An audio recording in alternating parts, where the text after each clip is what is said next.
Yeah, I got that right turn. We're good. Let's meet up at the compound, group up. That's 10-4. Yeah, for sure, dog. Good, little driver, straight on through.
There are thousands of airstrips that are dirt, grass, and mud across the United States, Canada, and the world. Many of these are inaccessible to normal aircraft. There's a certain breed of pilot who wants to be able to land anywhere, either for sport or by pure necessity. They're bush pilots. We practice these skills so we can be safe off airport, so we can get into and out of the tight spots, the backcountry, and the unimproved fields. You'll now watch some of the best pilots in the world show you what they can do with as little as 50 feet. Not only can they take off and land off airport, they can take off and land anywhere. This is the National STOL Series.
Welcome everybody to SKOL STOL. You got to say it with a little bit of gravel in your voice. I'm Ryan Dabrowski. Welcome to SKOL STOL here at Isle, Minnesota.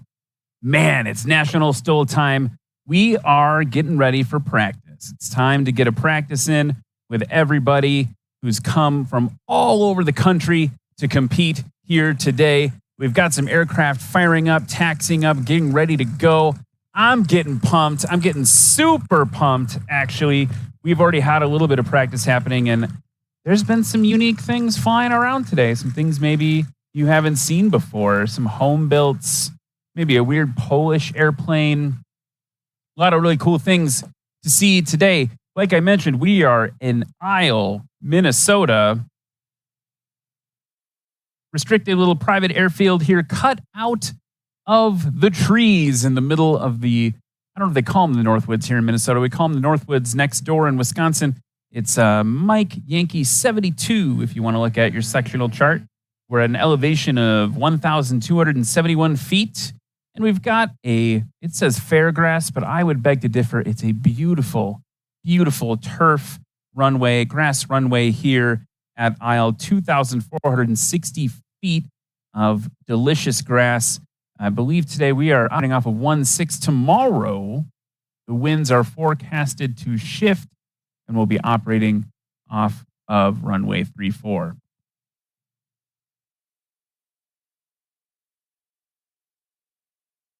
So a very exciting time to be here. The weather is absolutely beautiful. Not too hot, not too cold. I think the pilots are a little bummed out about the winds, but again, it's practice today. It doesn't really matter for putting down scores. Looking at the latest, oh no, that's Oshkosh. I've got Oshkosh on the brain. That's in just a few weeks. Let me look at the weather. Closest METAR right now, yeah. 2 minutes ago, 220 at 5 knots. So not a lot of wind over the nose to help get those low scores, but again, today we are just practicing, and very exciting to get things kicked off here in Minnesota. It's my first time at a STOL competition up here, and it's been just kind of exactly what you need. Exactly what you need. Jeff Jensen said, hey, did Ryan get a new watch? Well, you guys are eagle-eyed. I did get a new watch. It's a little dive watch. Not a sponsor. If a watch company wants to sponsor me, I'm all into it. I'm a bit of a watch nerd. Jeff calling me out. The broadcast is live and on time. So actually, he's just making fun of me for starting on time. Jeff Jensen, you are hilarious. He must be a viewer of Super Arrow, which is my YouTube show, and we have a habit of starting that late. Got a couple special guests that will be joining us today. In a few minutes, I will welcome my friend Corey Robin. You've heard him on the mic with me before. He'll be joining us to chat about what it's like to be a STOL pilot. But first, let's kick it off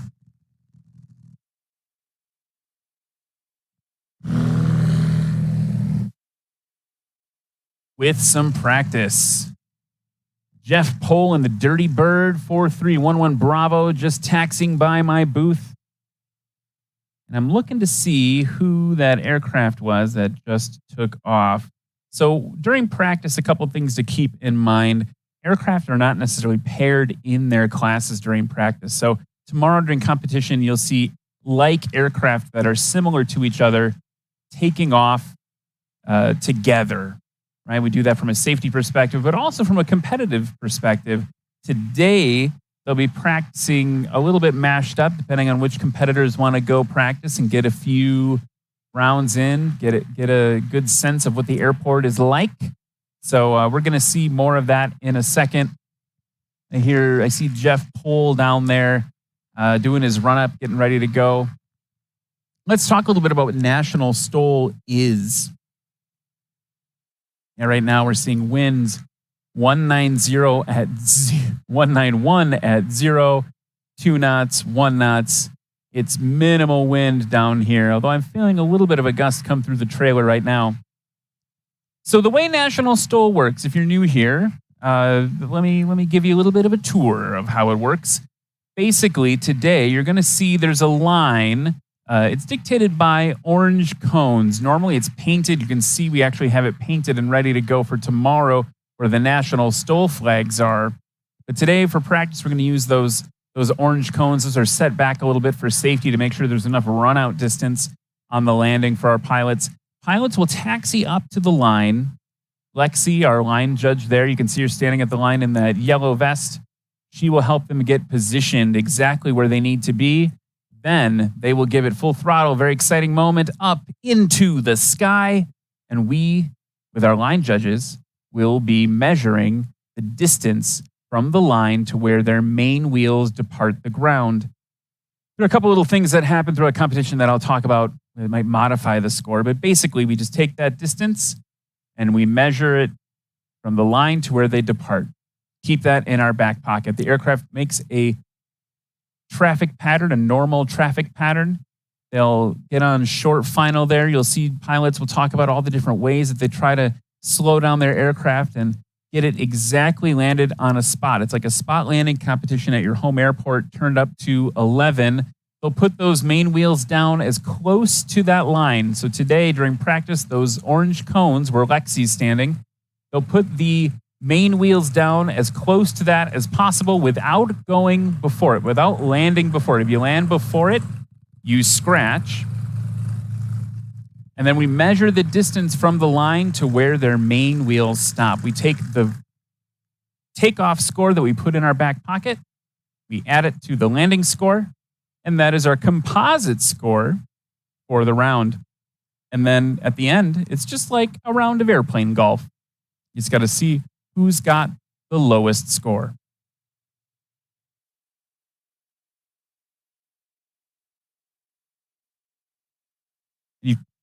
You can see, looks like we've got a Piper Cherokee landing, and I'm wondering if it's a famous one. No, there's a lot of people in that one. Maybe they're just coming to check things out. 9213 Juliet. I was hoping it was Piperzilla, which is 8040 Whiskey. Jeff Abrams and Piperzilla is hoping to see him fly today. Not him. So you can see we've got some practice aircraft lining up, getting ready to go now that that transient aircraft is taxiing.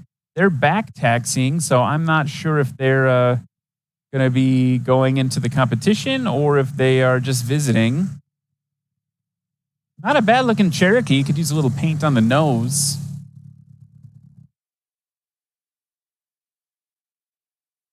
They're just taxiing along. And we got Jeff Pohl in Dirty Bird pulling up for his first round of practice. He was practicing earlier today and noticed that it was a little squirrely up there. The winds were a little squirrely. So, I mean, remember, we're in basically a canyon of trees right now. It's Corey and I were talking a little bit earlier. He said it was like the Death Star run in Star Wars, and it literally does look at that. It's like we basically took a rectangle out of the forest here and pulled it all together for a runway. So Jeff Pohl is on the line, and he's one to watch today. One, because he's a very aggressive competitor, but two, he's from around here. He's from Malacca, Minnesota. I don't know if that's not a Minnesota accent. Sorry, I'm from Wisconsin, so I get a little competitive. Dirty Bird is a Super 170 Bravo model. It was a barn find, sitting unused for like 25 years. So definitely refurbished it and put a bunch of time in to get it all ready to go. And he's been flying for about 12 years, 1,500 hours of flight time, and he's been in dozens of STOL competitions, including taking second place at Valdez in 2019. And you'll see him also at STOL demo teams at Oshkosh and Sun and Fun. Really fun to watch Jeff fly. He flew 15 minutes from his home airport. Here he goes, full throttle. He's off. Again, hard to get a short distance today because we don't have a ton of headwind, but that is a aggressive practice run to start.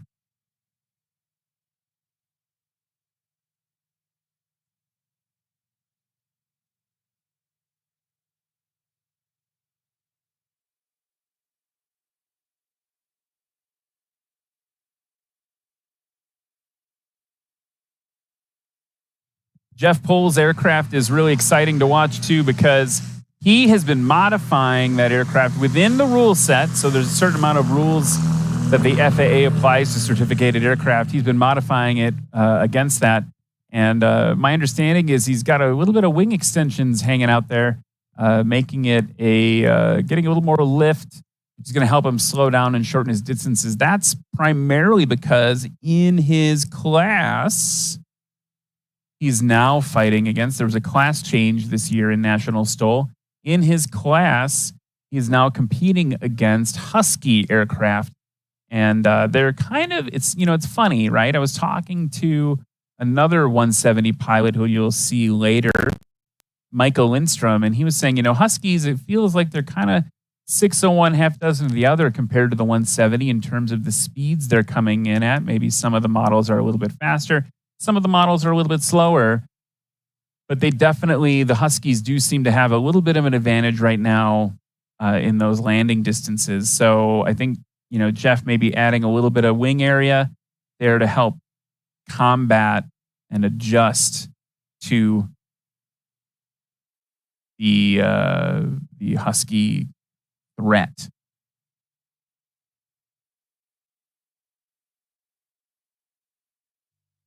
Sorry about that.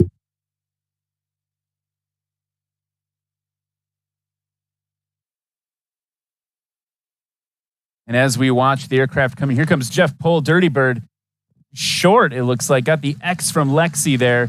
I'm going to bring on my friend Corey Robbins. So at Wayne America Fly-In, Corey was there, and I was the one at home. And now this time the roles are reversed, and I'm sitting in the beautiful USA Trailers direct trailer, and he's back at home. Corey, so good to see you, buddy. How are you doing today? I'm doing really good, Ryan. I really wish I was there in the National STOL trailer as well. It's very comfortable here. Really enjoying it. Thank you for warming up the seat.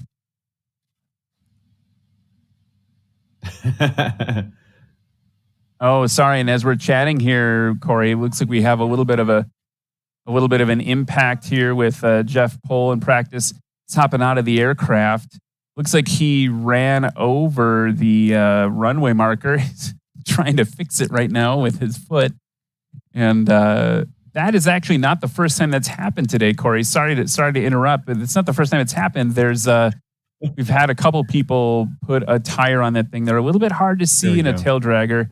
You can see the team now working to put it back together. That's pretty entertaining. How many pilots does it take to fix it's pretty crunched up. That's pretty crunched up. That's one of the things that you need to be conscious of in the backcountry is those obstacles. That's why I fly a tandem seat aeroplane. So I can look out both sides. I can just go, look left, look right, and I can see exactly what's going on around me. Those side-by-sides, man. Yeah, it's hard, right? I want to throw a little shade at Jeff, though. It is on his side of the airplane. It was on the pilot side of the airplane. Oh, I'm excited to see him in person and ask him a few questions about that. So Corey, you mentioned that you wish you were here. I wish you were here too. When we talked a little bit earlier during our camera and tech check, we talked a little bit about how this airport presents some challenges, right? It's cut out of a big forest, so we've got basically walls of trees on all sides. And I'm wondering if you could give me a little bit of a rundown on what that is like in your experience as a backcountry pilot, what kind of challenges you face on a runway like this. This is going to be one of the closest examples of what flying in the backcountry would actually be like on the National STOL Series circuit. You've got this, trench essentially carved out of the woods, similar to like what you'd see a river do in nature. So as you're seeing these pilots approach things like sandbars, they're dropping themselves down below these tree lines. And what happens is if there's any air moving, any wind, it's got to go somewhere. And so it's going to go swirling around these trees, creating all sorts of movement, left, right, swirls. And so as you approach that tree line and even descend below it, everywhere in there is dirty air. And so that's something that's very natural in the backcountry. And these pilots, especially the new ones, are going to have their hands full today should that wind decide to pick up anywhere other than right down the runway. And right now we don't have a huge crosswind. I mean, we have barely any wind. We're seeing maybe like 1 or 2 knots. And it is coming down the runway a little bit, but only just. Here's Jeff Pohl now. Aggressive push and aggressive takeoff. And that fat tire is no worse for wear. Hitting that cone. You know, it's just always really fun watching Jeff fly. He's got a very aggressive style, and that's why he is one of our top competitors on the circuit. It's just so fun to watch. Every single time you can tell that he pushes further and further. And incidentally, he has something to prove on at this particular field today. This is his home turf, essentially. This is his fly-in. And wow, look at that beautiful aircraft. Yeah, is that a moose? I don't have the spreadsheet in front of me. No, you were. It was a great guess, Corey. It's a Murphy Super Rebel. It's a Murphy Super Rebel, which is slightly different, but same company. It's a 4-seat Canadian 4-seat home built made by Murphy Aircraft. Typically powered by looks like a 250 horse Lycoming, and really cool to see that practicing out today. 4 seats and. Fairly good gross weight, 3,000 pound gross weight. So, yeah, it's fantastic. It's a fantastic airplane. I wouldn't mind owning one in those circumstances where you might need to bring a few more people or a little bit heavier load into the backcountry. Great airplane. So you mentioned, we were talking about the weather a little bit, Corey. You mentioned that. There's a lot of different wind component things we need to think about, and to reinforce that a little bit, Jeff Pohl during an earlier practice session today, he was out there and I could hear him on the Airbus frequency saying, "Oh, like it is a little dicey up here. It's a little bit. I'm getting pushed around a little bit. It's a little dicey." And he actually decided after a couple passes to just hang it up and take a break. And he's a pretty seasoned competitor, so you mentioned like rookies and newer pilots, like it'll be interesting to see how they adapt today. But I think it's important to see them do that today as we prepare for competition tomorrow. Right, you're exactly right. And these are let's touch on a point to where the conditions might play a factor into whether or not you fly in the backcountry. And this is a perfect example of that. Should these conditions worsen, or maybe some of this crosswind component increases, what you're going to see is hopefully you'll see some pilots start to exceed their personal minimums. And what that is good decision making. And this is something that applies out in the wild when you're in the backcountry. You want to be flying in favorable conditions. You don't want to be increasing those risk factors by flying in unfavorable conditions. And so we may see some of that later today, should the conditions worsen, so to speak. That was a great landing by Jeff, incidentally. Looking up here, that Super Rebel piloted by Luke Strandland. He's out of Mora, Minnesota. And actually got the STOL bug after attending a competition with his sons. And now he is competing personally. And he's got actually a really interesting kind of history of aircraft. Started on a Seneca, went over to a PA-31, then the Murphy Moose, then the Zlin Savage. So you could tell where there he is landing right now, getting used to competing in STOL. You could see him switching his aircraft type over to the more STOL and backcountry types. We've noticed him this morning, Corey. I've noticed him coming in a little hot, coming in a little just high speed, and that's something he's obviously dialing in as he gets used to competition.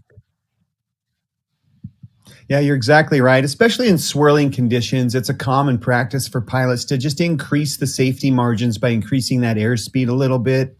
Anytime you're flying behind that power curve and you're close to the stall, that swirling air does make it quite a bit of a challenge. And so, we're going to see that throughout the day should the conditions continue to decrease as far as the stability of the air.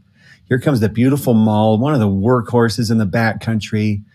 Just a fantastic, fantastic airplane should you decide to get into airplane camping or flying out into the backcountry. Hauls a good load, and they're easy to fly, good controllability at all edges of the envelope, got a good cruise speed, just a fantastic aircraft. We've seen Mauls do quite well in nationals. Even some of the earliest national STOL competitions have had a few. They're not like the... In STOL competition, I don't know if they're as much of the poster child as like the Carbon Cubs or the Super Cubs, things like that, the 170s like Jeff's flying right now. But we've definitely had some winners in individual competitions in Mauls. Obviously, if you are a new Av Geek, or maybe you're an Av Geek and you know this already, like give it a Google later after the broadcast. Kind of a storied history with Maul. Really some legendary, exciting stories about how those airplanes were developed and marketed and things like that. Hint, hint, nudge, nudge. So really fun to see. So now who do we have on the line? We've got Jeff Pohl getting ready to go. We've got the Luke Strandland in the Murphy Super Rebel right behind him. And I think the Maul is taking it easy now. But the cameras, Corey, are out for Jeff Pohl. Everyone is waiting to see this next practice takeoff. Absolutely. He's flying for some bragging rights here at SKOL STOL. This is his stomping ground. And I was just texting with one of our other pilots, Colin Keneva, and he's actually right now in the pits adjusting the pitch of his propeller just so that even though they're in a completely different class, he wants to beat Jeff Pohl. So that'll be an interesting story as the weekend develops, whether or not Colin's numbers are lower than Jeff's. Really fun opportunity here to kind of see how that all plays out. Just having some fun behind the scenes action here on my phone.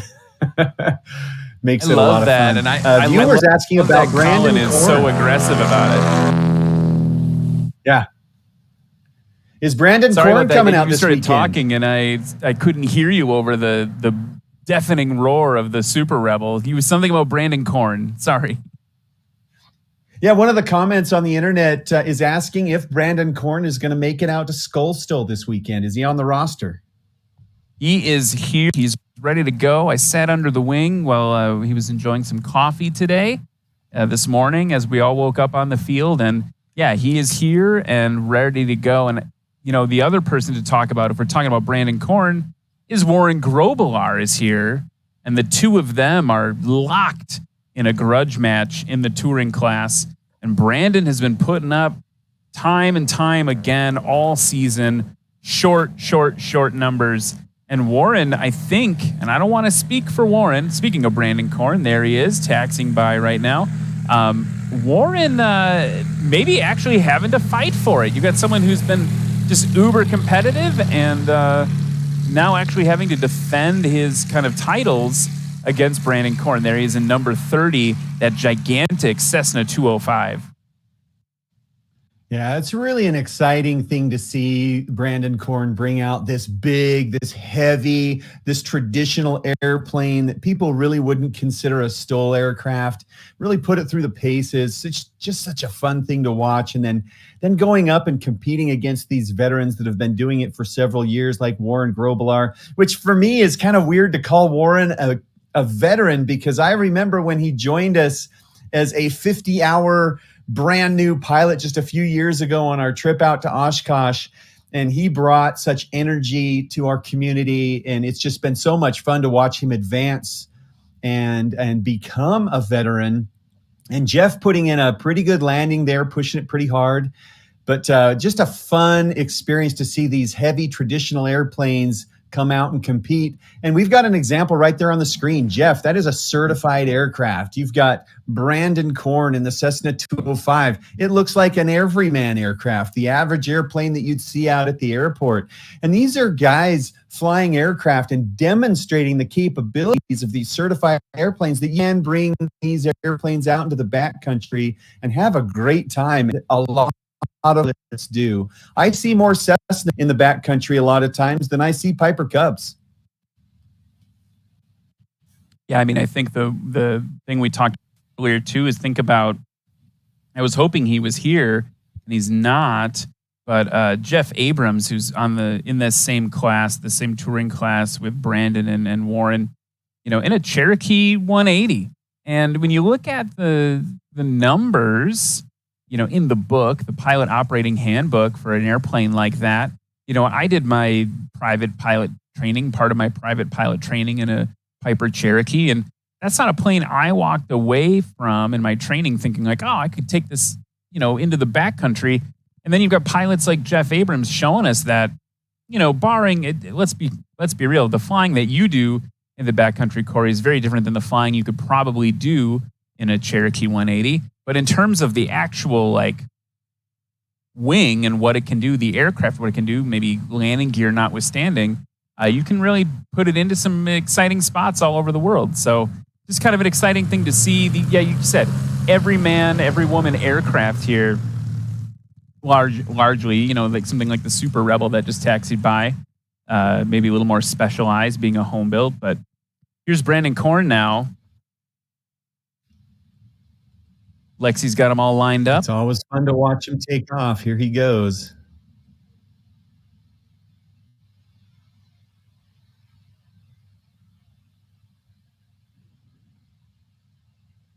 Brandon's from Hearne, Texas. And he's the third generation owner of Korn Collision Center. And that is why that airplane is so beautiful. This morning, he was telling us that, I think Eric, one of the co-owners of National STOL, walked up and is like, oh, is that a paint drip I see?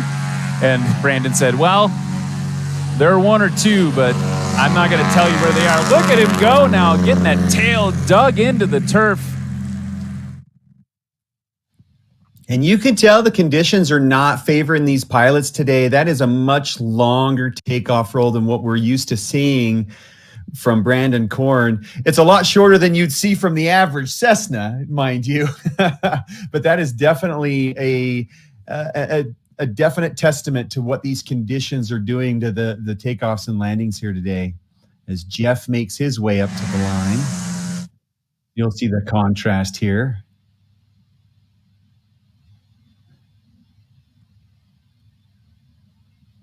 Easily 150 to 200 feet shorter than the 207 on that.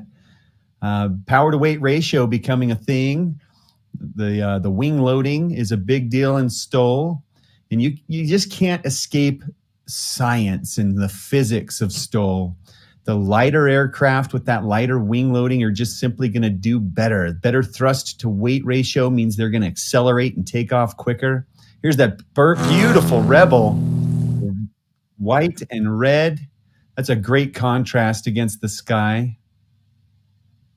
I love white and red aircraft when I'm flying with them, is they're typically really easy to spot when you're flying in a group of pilots.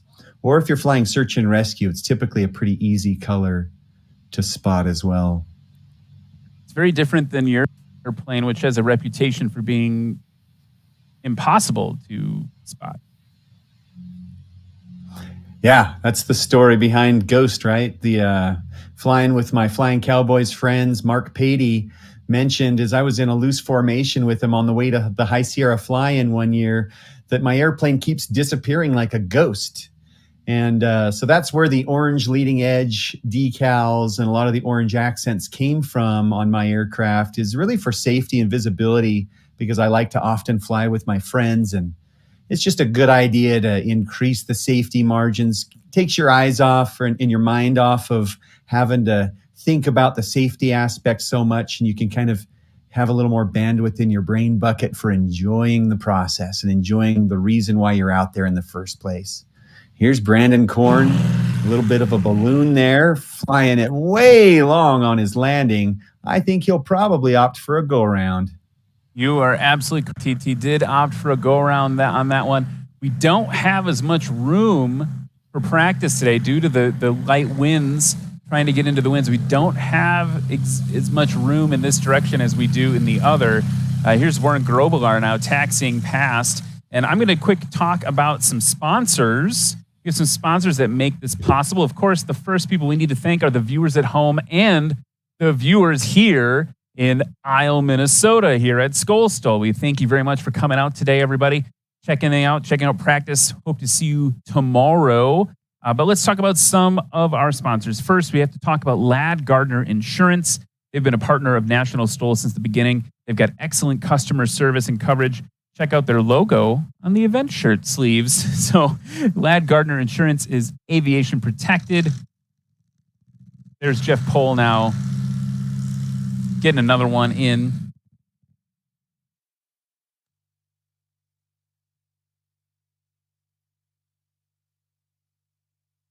We see. You're welcome, the Sparky lady. She just made a comment that says she just loves watching this coverage. I do too, actually. I'm probably one of the biggest fans of this type of flying, and I get to be home here in room. Had some scheduling issues, wasn't able to make it out there today, but I am just so lucky that I am able to join the broadcast and enjoy the coverage right alongside all the viewers today, right from my living room on my TV. It's pretty cool. And that's just a testament. And I got to shout out to Tom, the brains behind the technical side of the live feed at National STOL.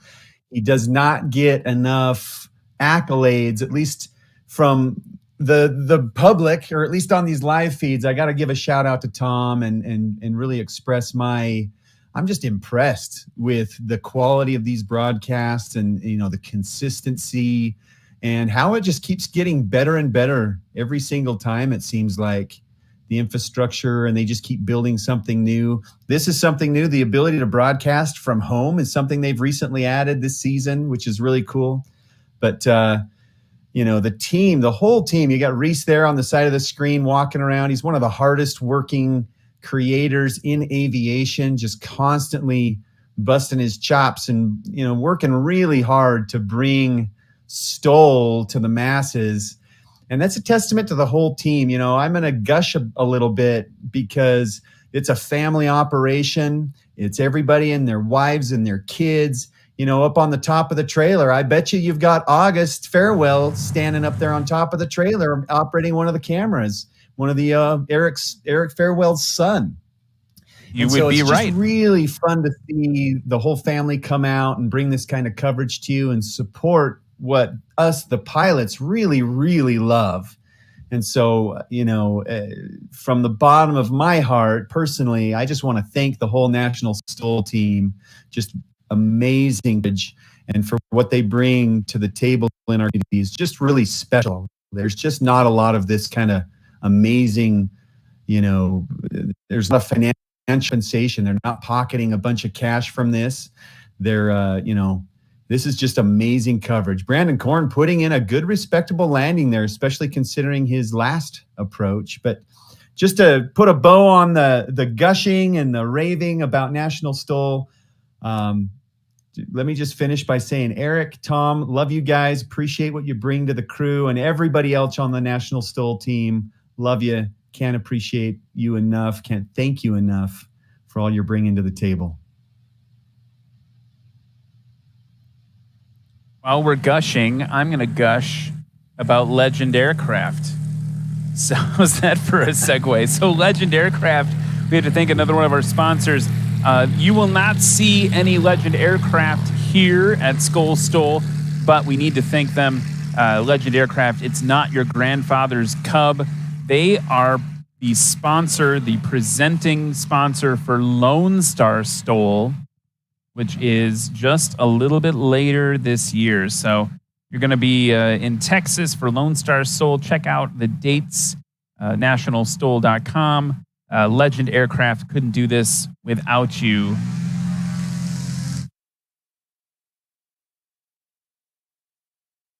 Here's Warren Grobelar on his first takeoff in the practice session. Probably flying a little bit cold, so more of a traditional takeoff. We didn't see his normal aggressive approach there. And you can see as he kind of transitions beyond the tree line in altitude, quite a bit of bumpiness. You can see his wing tips rocking around. So that air is definitely playing a factor for these pilots, and they're feeling it out. That's a common thing in the backcountry, is you've got to feel the conditions and fly that aircraft.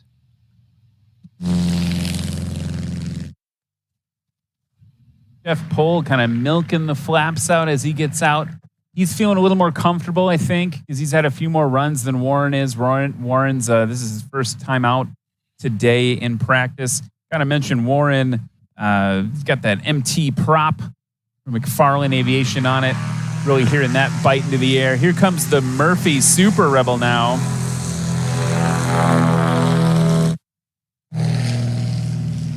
What a beautiful sound his propeller's generating, and combined with that, you said 250 horsepower engine. That is a beast in the backcountry. I just love seeing the bigger airplanes come out and compete. Yeah, and I think it's important for scale, right? Right now we have some of the largest aircraft of the competition. Here's Brandon Korn now in a 205. The thing is literally, the station wagon of the skies. It's just gigantic. And you see the same thing with the Murphy Super Rebel. You see the same thing with the 180. I mean, next time you're at an airport with a 180 at it, go stand next to it. It's just huge. There's even a Wilga here today, another airplane that is just gigantic. And I know you could talk about the Wilga all day, but let's wait till we see it fly, hopefully. Here's Colin Kaniva off short. Listen to that propeller barking. He has repitched his propeller, and so you can tell it's breaking the sound barrier in those propeller tips, and he is going to get a little bit extra performance out of that. I wonder how aggressive he went. He told me on the phone that he was getting about 2,500 static RPM, and I told him to go ahead and push it all the way up to 2,700, which is about what I do when I'm in a competition. You don't want to go too high, because then your propeller tips go supersonic and you lose a little bit of efficiency there. There is a few super secret ways that we've determined to measure the propeller efficiency so you can get it to pull really hard without cavitating. I'm not going to share that on the live feed, though. Some things you just got to keep to yourself. You text me that later, a though? propeller's just like a wing, and so it will stall when the airplane is sitting there on the ground and tends to what they call cavitation, where it's flying in its own dirty air and not necessarily producing as much thrust as it could be as if it wasn't in a stalled or in a dirty air condition.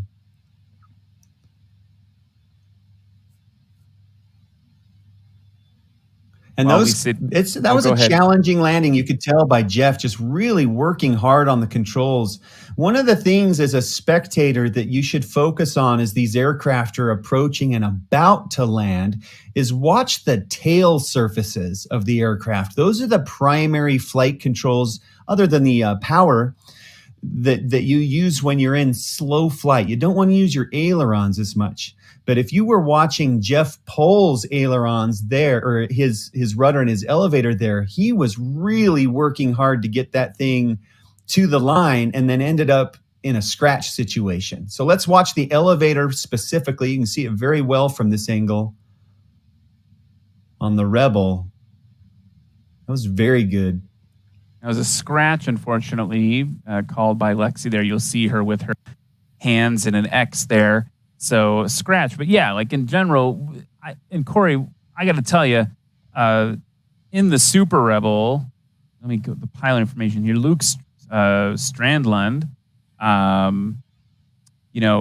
definitely putting in work today, just practicing, and we're seeing that improvement, approach over approach, getting better and better. Oh, and it's very exciting for me, by the way. The Wilga just popped up on my spreadsheet here, which means it is formally part of the competition now. So hopefully we'll get to see it continue to practice. It's a 1990 model of that aircraft. It sounds like it was just freshly restored. So hopefully you guys will be able to see that during the broadcast. Hopefully it will compete, or not compete, practice today. We saw some additional time today. We saw it out there really putting in work.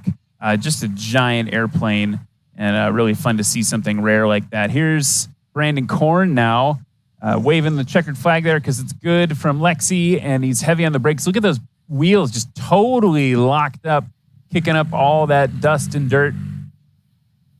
It's amazing to watch what Brandon can do. The grass blades into the sky. That is so fun to watch. Just, if you ever have an opportunity to attend one of these National STOL events in person, it's really something special to see the little details. You can see it kicking up the grass blades, and it's just a visceral experience. So I really encourage you to make your way out to one of these events. Luckily, they're all over the country, so it's not too hard to find one in your neck of the woods.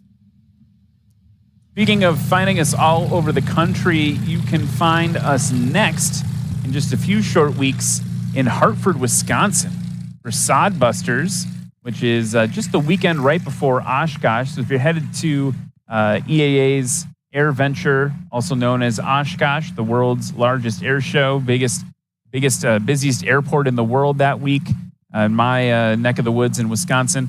Come a couple days early. You can catch us all doing the same thing, having all this excitement on a little grass strip that an announcer named Ryan Dombrowski learned how to fly on. So kind of fun to see, and that'll be a fun one for sure.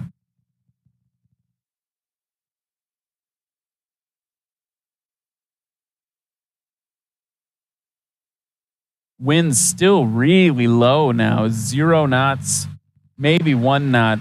Now that's below the tree line. So like Corey was mentioning earlier, it's definitely a little bit, questionable what's going on above the trees. While we get reset, here's Warren Grobelar on the line. Want to also talk about our friends at Lift Aviation. Lift Aviation is a new sponsor of National STOL this season.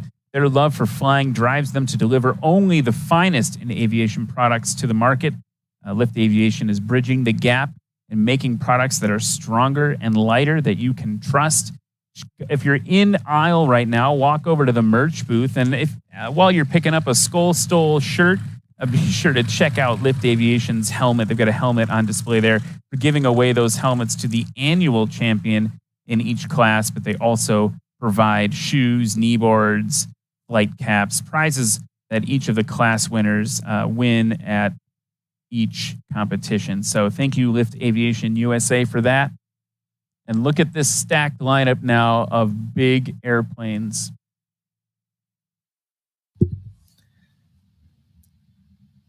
Oh, there's Travis Meyer on social media giving us a shout out. He just hosted the Wayne America National STOL Series. What a great event that is.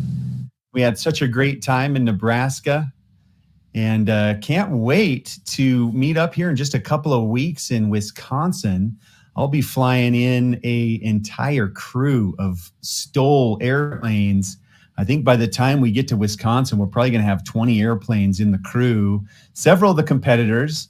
Really, really excited. Something to watch for the next broadcast is Jason Boussat and his brand new aircraft nicknamed Full Send. I cannot tell you how excited I am to see Jason's aircraft. We're going to be joined also by Shane Madsen in a brand new customized Super Cub that's actually powered by a radial engine. So quite a unique aircraft that's going to appear in the STOL series at the next event. And here's Brandon Korn in the 205. That is an amazing takeoff right there. You can see that right wing come down a little bit as he was pulling it off the ground. Absolutely amazing. Now here's Colin taxiing up to the line. I'm so jealous, by the way, Corey. I would love to do that low and slow to Oshkosh. 20 aircraft just flying, above the corn, above the amber waves of grain, so to speak. Here's Colin now, heavy on the throttle. He's got the tail up, takes a huge bite. He's airborne in, I don't know, less than 100 feet, I think. Hard to say because we're operating the opposite way of I can't math that quick because the numbers are all in reverse, but it was a short one for Colin for sure.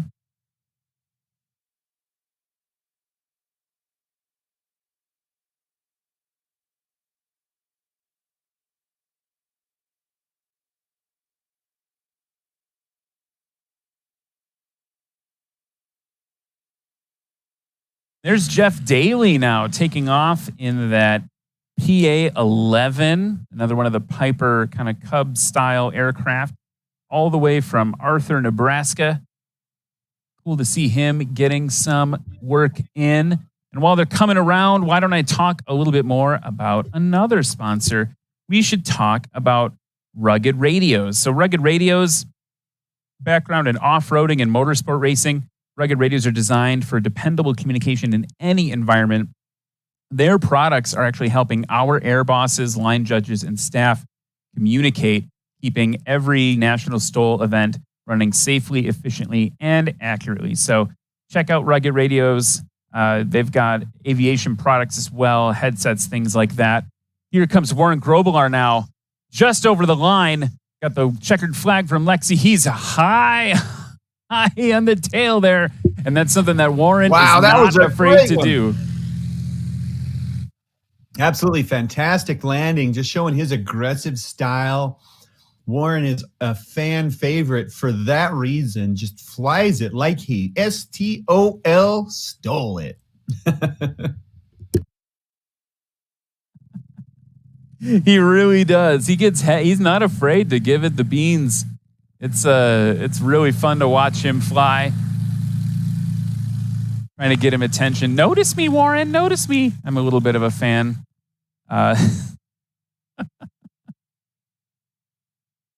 There's the Super Rebel again. That was a good one from the Super Rebel. That's one of the more aggressive approaches that we've seen him pull out. You can see he's getting a little more comfortable with these conditions. That's definitely improved. Excited to see him join the ranks tomorrow. That's Super Rebel. I apologize to Luke. He does have a name. That's Luke Strandland. I keep just calling it the Super Rebel because it's so unique. But that's Luke Strandland flying that 2009 Super Rebel.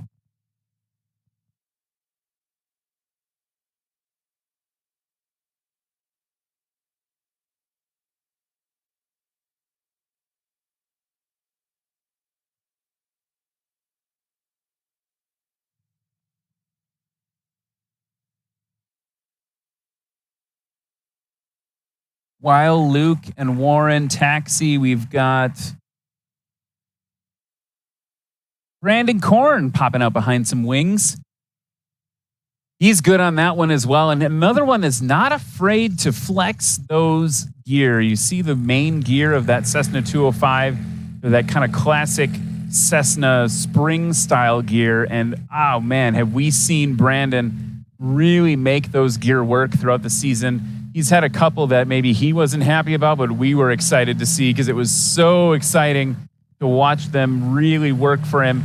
You know, all the pilots that I've talked to, and Corey, you could probably mention this and talk about this in a minute, is like, it's all about, well, it's not all about, but there's definitely part of this that's about taking the energy that you have, and the more energy you can transfer vertically into the ground versus forward, that's, you know, less speed that you have to dissipate with your brakes. So Brandon not afraid to do that with those spring gear, those Cessna style, obviously, because it's a Cessna 205, those Cessna style spring gear. And coming down positively on landing actually does help you get more aggressively into the braking. There's a lot of science going on there, and there can be a lot of debate as to whether or not it's effective or not to put some of that energy into the ground, so to speak. But if you diagram it out, any vertical movement that you can let the shock absorbers absorb, or that landing gear absorb, or even the tires, that's energy that doesn't have to be absorbed. Forward motion doesn't have to be absorbed by the brakes. So you're exactly right. There's a lot going on there. But there's also the factor that there's the friction on the ground. You want to positively set that aircraft on the ground so that you can get into the braking. There's not a lot of greased lightning kind of landings in the backcountry. You don't necessarily want those kind of greasers unless you have a really long runway. You do want that positive transition from air to ground so that you can get on those brakes. Little wild one there from our brother in Nebraska. What a beautiful airplane though, right? Yeah, she's a beaut, Clark. Love watching that one fly. If I'm not mistaken, that's Jeff Daly. Yeah, Jeff Daly in that red and white Cub, and very classic workhorse of Stol. He's got a little bit of changes to it. He's got those wingtips that are more, that like fenced style wingtip as opposed to like the curved, classic curved wing. And I'm sure that Corey, you know about what that does because I don't. But while you talk to us about that, Warren Grobelar is on the line now in number 46. Well, those wingtips are just called fences. If you've ever seen wingtip vortices, it's intended to kind of try and reduce that. So anytime you've got a pressure differential from the bottom of the wing to the top of the wing, that lower pressure air is sucking the higher pressure air from the bottom of the wing around that airfoil. And that forward motion turns it into a vortex, like a horizontal tornado in the sky. And so those fences on his wingtips are just intended to reduce that vortices and conversely increase the efficiency of the wingtip, give you a little more surface area to lift from. I don't know if that's a very good explanation, but that's how I understand it. Beautiful, beautiful takeoff by the Rebel. I was just going to say, Corey, got it wrong. I'm sure someone on the internet will tell us that we got it wrong. So we'll find out soon enough. But let's talk a little bit about another one of our sponsors. We've got Brandon Korn on the line there.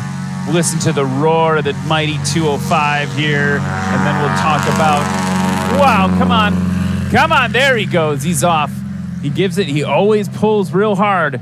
Speaking of pulling real hard, let's talk about Sarasota Avionics. They've been pulling real hard with avionics. Bad transition. It's practice, everybody. Long-term partner of National STOL. They're providing excellent prizes. They're your authorized Garmin dealer and the #1 aircraft avionics installing dealer in the nation when it comes to panel mount GPS avionics systems. Say that 5 times fast.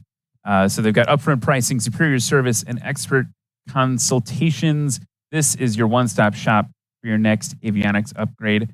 They provide prizes for us, Garmin watches, Garmin InReach, this super cool USB charger you can put into your panel so you can use all your modern devices.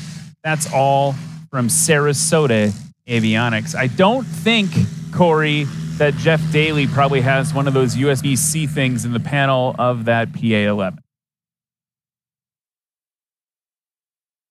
A what thing? USB, the USBs. I'm just referencing those Garmin USB-C and USB-A ports that you can install in your panel that Sarasota Avionics makes. Probably not in that. Jeff Daly's plane. And all the more reason for him to come ahead in the points race so he can qualify for some of them rich, sweet prizes at the end of the season. Speaking of other rich, sweet prizes, let's talk about FlightHelmet.com. FlightHelmet.com's company specializes in the sales and service of flight helmets. You can tell because the name's FlightHelmet.com. Flight helmet communications equipment, flight clothing, and safety and survival equipment. They are a full-service independent helmet company that services all makes and models of helmets. Pilots, be sure to check out more information in your welcome bags here in Isle, Minnesota. And you can save $50 whole dollars using code NationalStol50. Actually, don't spell that out. It's NSTOL50, NSTOL50.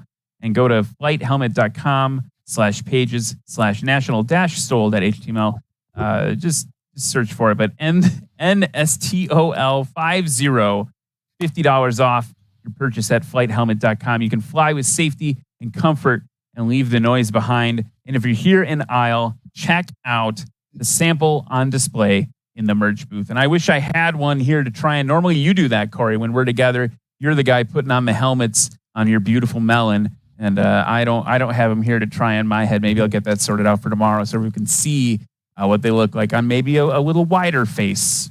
I've got a wider face than you. I just can't help but put those things on my head. They're wonderful helmets. Lightweight, they breathe. You're not going to be too hot. It's just a great helmet. I would love to jump on their website and get my $50 off. Maybe I'll do it. Maybe I'll do it after this. Should go do it. Now we got to talk about another sponsor. Let's just keep the sponsor train going while we watch these planes get ready for a little more practice. You have, and it's your fault. And I'm embarrassed because I didn't even get any sort of deal or anything. I just ordered them on my own. Flying Eyes, right? Flying Eyes Optics. They make sunglasses that are the lightest and most comfortable aviation sunglasses around.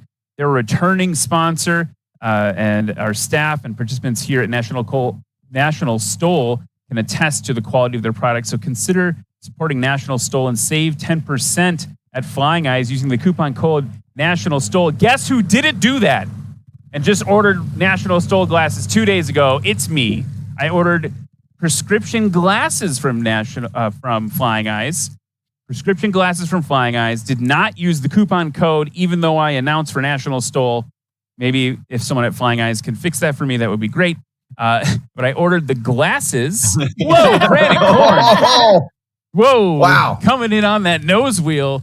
I'm going to keep complaining about my glasses. Go ahead. I think that was a commentary on maybe he needs some prescription lenses from Flying Eyes Optics to help with that depth perception.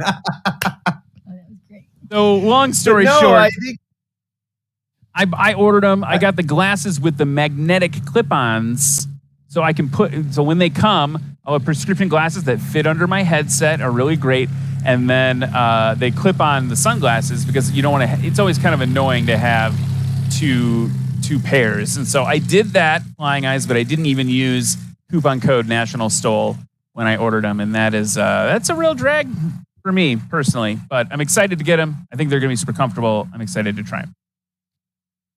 Yeah, they're amazing and lightweight, even with the prescription lenses and the magnets on there. It's just they're great sunglasses. I can't speak. They're actually the very first quote unquote higher end sunglasses that I've ever purchased that I actually thought were worth the value. And the value that they bring is not just in the mechanical, the engineering and how awesome they are. One of the things that I love to mention is how much they support aviation. You can't get on YouTube and see an aviation video without seeing an advertisement for Flying Eyes these days, because they're investing and they're supporting aviation. And one of the things that they're supporting that I'm extremely passionate about is this event here. And so I have no problem supporting them. Look at this beautiful airplane coming in. Is that a Howard? Looks like a Howard. I think you're right.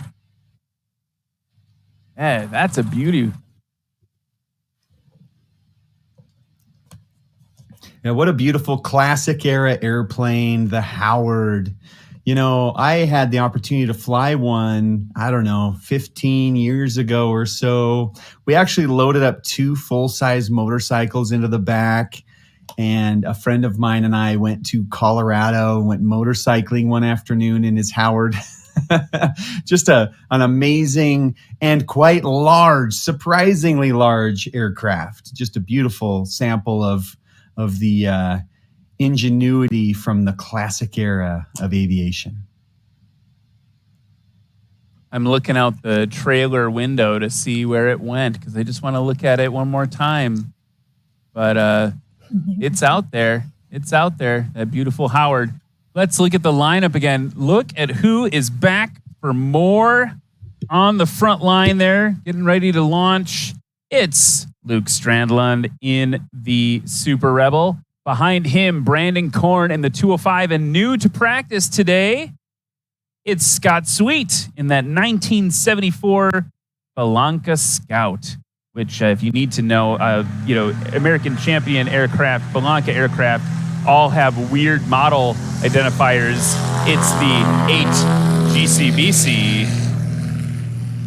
So it'll be fun to see what Scott brings to the table. He's from Nebraska, 5th generation ranch pilot from the Sand Hills of Nebraska. Grew up flying in the backseat of a Super Cub with his dad, checking out the cows, water, running parts to the ranch. Soloed at 16 years old. He's going to be the one flying right after Brandon Korn, who's taken off right now.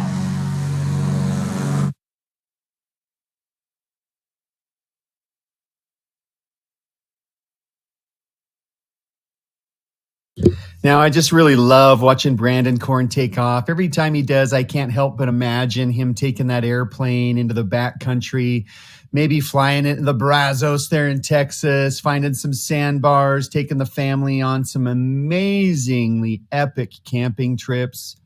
The super duper.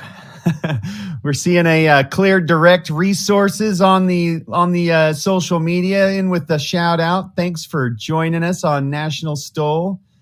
Beautiful day in Minnesota for enjoying some stole flying. Yeah, Clear Direct. Check out that YouTube channel. What a guy. Building a Rand's S21. So maybe once he's done with it, he'll come fly some National Stol comps.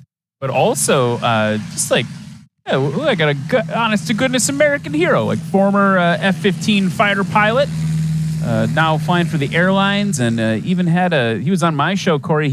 You were on my show too, but Steve on my show told a little story about having kind of an interesting flight in a Bonanza that he owned. That's an interview you can go look up. It was really forthcoming with a little adventure he had in a Bonanza, and so. Really great pilot, someone who's always learning and teaching, and watching him build that plane has been really fun. So thanks for saying hey. That's Clear Direct on YouTube, and maybe we'll get him to one of these comps once his plane's done. If I'm not mistaken, it's getting painted right now, so we're getting close. Very, very exciting. I actually sent him a message inviting him to fly to Oshkosh with us because I know if I'm not mistaken, he's from the West Coast in California. And I would love him to join us on our pilgrimage to Oshkosh and create some content. So while you're on the live feed, I'm going to make that a public invitation for you to join us and have some fun. If not this year, the next. While we are waiting for Luke in the Super Rebel to come down, I'm going to keep talking about people that make this stuff possible. I don't know if it's AirTech Coatings products on this Super Rebel, but it is shiny and beautifully painted, so there's probably a good chance. That one's a scratch for Luke. He is putting in work, though, today. He has basically flown the entire practice session. He's going to keep going, I'm guessing. AirTech Coatings, they make paint fly. They make the paint fly that's, it's got that wet look. You walk up to a fabric-covered airplane, it looks like it's all wet and beautiful. That is AirTech Coatings, so check them out. They make paint fly is their motto, and it's so true. And they're also just a good resource. I love checking out their social channels. Just you'll learn a little bit about painting aircraft and covering aircraft. You check out their stuff. So thanks to AirTech Coatings for helping us out. I'm also going to talk about Aero LED or Aero LED, depending which side of the Mississippi you're from. They're an industry pioneer of LED-based aerospace lighting, designed and manufactured in Idaho. Their state-of-the-art LED aircraft lighting solutions are designed with the focus on performance, efficiency, and reliability. They're tested for some of the most extreme operating conditions on the planet, far exceeding the performance and longevity of legacy lighting systems. They're great on experimentals, certified commercial rotorcraft. Basically, there's a list of aircraft, space. They talk about putting them in space. In this ad copy, they serve every spectrum of the worldwide aviation market. You can see them here today on Warren Grobelar's plane, who was flying just a minute ago, and Micah Lindstrom in the 170B. He just fired up, so we'll make sure to point that out. It's that polished silver and black nose 170. And look what's coming down the runway now. Gotta love a float plane. We must be in Minnesota. Beautiful a lot husky of float planes in Minnesota. Yeah, you gotta love the feel and the look of seaplanes, and if you ever get an opportunity to fly in one, they're just a special experience. Very intimate way of flying when you're flying off of a dock rather than a runway. It's just really fun. I see the Wilga in the pits with the engine running. Very cool airplane. I have thousands of flight hours in the Wilga myself. I was hinting at it. I was hinting at it. Yeah, I think this is Chris Olson, if my memory serves me, but I'm not exactly sure. But You are correct. the Wilga. This is one of the certified Wilgas. So this is going to be a 35A, a Wilga 104 35A, one of the rare certified ones. Made it across the pond from Poland, and just a fantastic example of what the military variant of the Polish Wilga looked like. And, they actually designed this aircraft to do border patrol and surveillance missions. It turned out to be quite a polling platform for towing up gliders. I've got a very short video clip that was sent to me years and years ago of a Polish Wilga towing 3 gliders simultaneously into the air up to altitude. So it's definitely one of those types of workhorses that was designed for utility. It flies the way it looks. It's very quirky and weird. Just a fun airplane. I'm excited to see it. There's Jeff Daly now coming in. Good over the line, but a lot of footage. Give up a lot of distance coming, floating over the line there. You mentioned it was Chris Olson's Wilga, and what's really interesting to me is that this Wilga, they named it Lucy after the owner's wife, and it was mostly, I think, originally purchased as a display aircraft, but they couldn't help but fly it. It's a pretty example of it. It sounds like it was freshly restored. That's over at airplanehangar97.com is where you can learn more about this Wilga. It's funny, on the descriptor spreadsheet, it just says green. Oh, look at that beautiful Taylor the craft green showing Wilga. up. I guess that's the predominant color. But one of the things that you'll notice that's unique about the Wilga is it's that AI-14 engine that is hung off the nose of that thing. It's a radial, but it actually spins the wrong direction. So I don't know if you can see it while the airplane's moving or the shutter speeds are going to show that. But that is one of the unique flight characteristics. And so that changes your takeoff and your landing a little bit when you get into things like P factor and torque. That changes the game a little bit for the Wilga. I actually modified mine to have a 400 horsepower engine on mine. The stock one comes at about 260 horsepower. So just a fun airplane to fly. There goes Warren Grobler. Looks like he's taxiing a slow roll into the pits. He might be done. And it looks like we're going to see Micah Lindstrom. Yeah, we're trading one Aero LED aircraft for another. Warren's out and Micah's in. And look who's back It's at kind the of line. interesting. He's not giving up. Yeah, he's gonna dial it in. I don't know what his experience is, but he's definitely getting it today, and this is the best place to do it. Makes me wonder if he's getting coached. Maybe he's got a radio in the airplane, and maybe there's one of the more experienced pilots coaching him on the ground, which is something behind the scenes that does happen at National STOL quite often.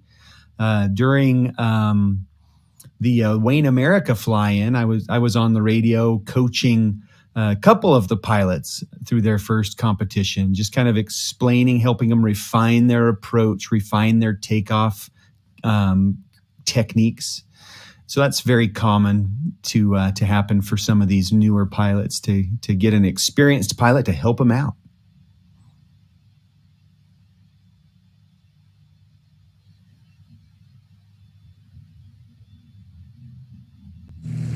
I mean, watching that thing was take about off, as perfect as it gets. it was super perfect. And the other thing, I'm going to make a dumb observation. The airplane is just super long. It's just so long.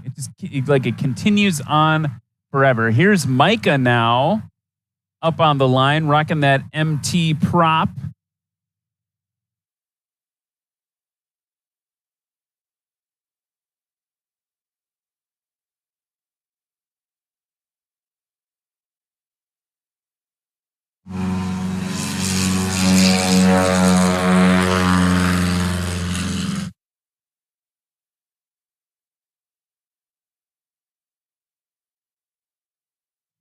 And here comes the Blanca coming up to the line, if I'm not mistaken. Love the checkerboard tail. It doesn't work on every airplane, but it works here. 86849er.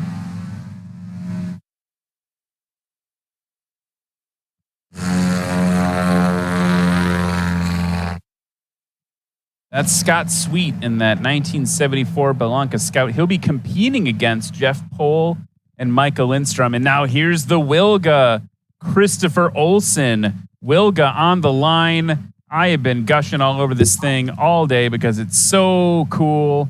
And I think I'm going to get my phone out and take a little video. So that propeller is 8.7 feet in diameter, just a big, heavy stump puller.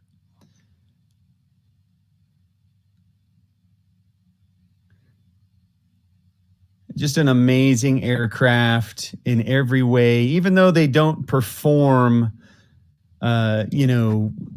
short on the takeoffs and landings. They're just such a fun aircraft to watch.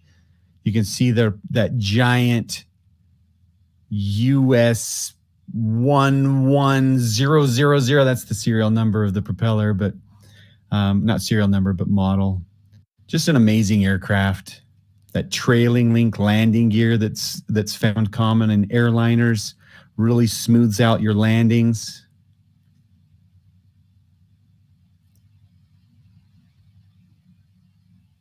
Here's Luke Strandland now on short final, coming in there, kind of fighting it a little bit, but he's working it out, like you said, to getting it dialed in. It's good. A little long, a little bounce. Got to get heavy on the brakes now to get it stopped. A wild Jeff Pohl just appeared in front of the broadcast booth. I see you, brother. Oh, thumbs up, thumbs down. How was practice today? Thumbs down, he says. Wait, do you want to say hi real quick? You want to put that on your head and say hi? I don't know if you'll really hear him. I got Corey Robin on the mic here, but I'm just curious if you want to tell the viewers at home how your practice session was real quick. The practice session was not great. I just put wing extensions on the 170 and did some practice. But with the crosswind coming over the trees, it's really dicey. So I'm coming in pretty flat, having to carry speed, excess speed, whereas normally I'd have a higher angled attack. But if it's anything like this tomorrow, I'll probably take them off and just compete without them. And I heard you on the Airboss frequency say a couple times, like, woo, it's dicey up here. Is that mostly that transition from above to below the trees, or is it just above? It's everywhere. I wish it was just above. Normally, you'll see me coming in with a higher angle or a higher approach, steeper approach. And with the wing extensions and with the setup of the field here with trees on both sides and that crosswind, I'm coming down low, a lot further out, just trying to get that more stable air and then riding that in, but it's not working great. I mean, for you to say it's not working great is something else, because it obviously looks great from our position here in the booth. But you're a competitor, man. You got to get it dialed in, right? You got a little bit of a change now. You got to adjust to that. I get it. Yeah. I mean, when you don't have enough rudder, that's a problem, and that's a problem I'm having, and I got the wing extensions to compete against Austin, since Austin's in my class now, and Austin's not here, so I could probably take him off. You do have to go up against Luke in the Super Rebel, and nope, no, you don't. Nope, that's the wrong class. Sorry, you have to go against Scott Sweet in this aircraft right here, the Husky. The Scout. Oh, a Scout. Oh, Blanca Scout, yeah. He's only just started practicing, so I can't give you any intel on how he's doing. At this point, I'm just going to go out there. I'm going to play my game, and it is what it is. Love it. Awesome. It was really fun All to right, watch. man. I'm going to give you this headset back. These Yeah. things make me sweat in the armpits. All right. All right, we'll see you guys. Thanks, brother.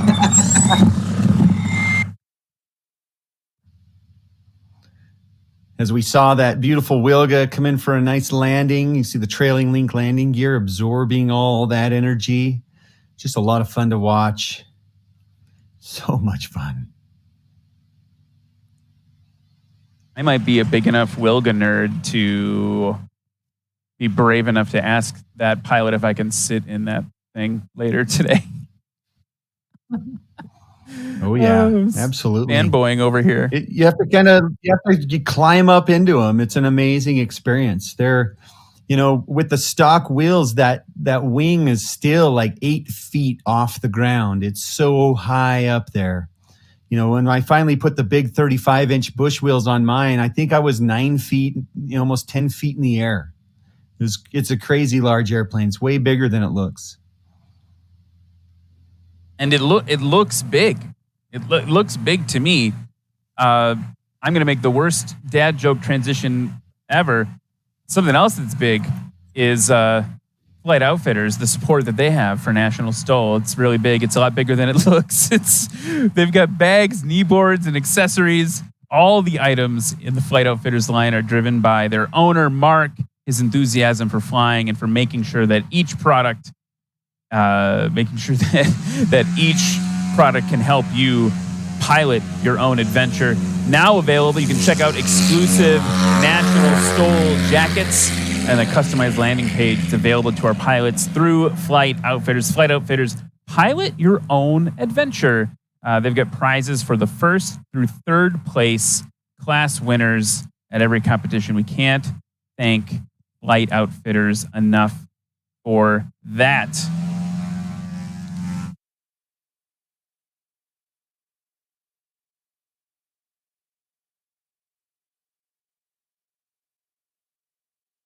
Watching that Belanca take off, it's interesting because it felt like he took like a very aggressive bite right away and then eased it back out. And then I'm not as experienced at the STOL flying as you are, Corey, but that one looked like he had kind of like then waited a little bit too long to take another bite compared to our friend here who's been tearing up at Valdez. That was the famous Keith Lang. Not to be confused with Clubber Lang from the Rocky franchise, but he does beat everybody up just like Clubber Lang did. But no, yeah, super fun. Yeah, I think he did wait a little bit on that last takeoff, and that's what practice is all about. The Wilga is the 3-point machine. There you go. You just kind of watch it elevate off the ground.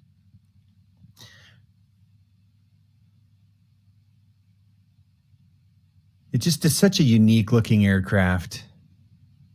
I think that's why I like it. Makes me kind of miss mine. The nostalgia is kicking in a little bit. While that Wilga and Keith and I don't even remember who is, I think the Belanca is on base right there.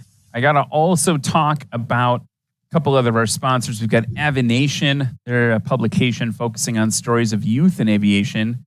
Pick up a free copy of their latest issue over at the merch table here in Isle, or look them up online, Avination.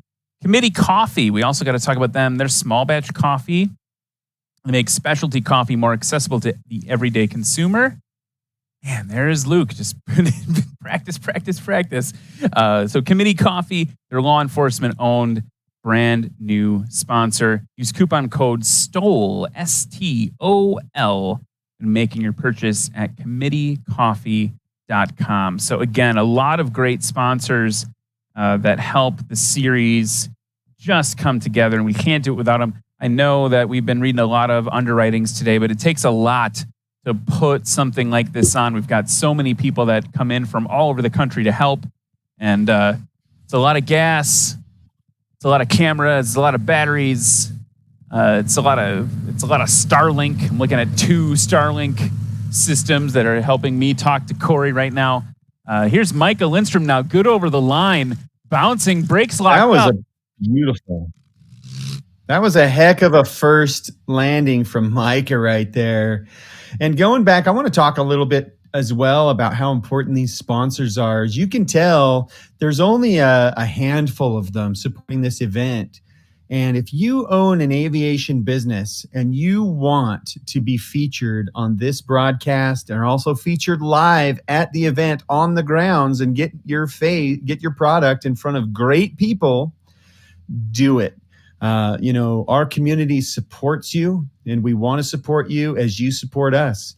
And, I have no horse in the race other than I love this stuff. I have no financial motivation. I'm not getting sponsored by anybody affiliated with National STOL. Nobody pays me. So I can say this: support the sponsors, please, because they're supporting National STOL. And it's the reason why we're able to do this is because of these wonderful sponsors and also the generous owners of National STOL that are operating this, taking a ton of time and effort and putting their efforts into this. I just can't thank the sponsors and really everybody involved enough. It's just super awesome to see this footage and to be able to attend these events in person, to be able to get out there and inspire people. I mean, just look at the crew. You can definitely see that they have a footprint. The cameraman there in the foreground, all the infrastructure, the signage. They show up with trailers and infrastructure, and people travel from all over the country to put on these events. Good safety go around there. Just going back to Ryan, the testament that these conditions are tough today as we execute these practice sessions. And this is an advanced, very experienced competitor executing a go around. Yeah, I was just thinking about that.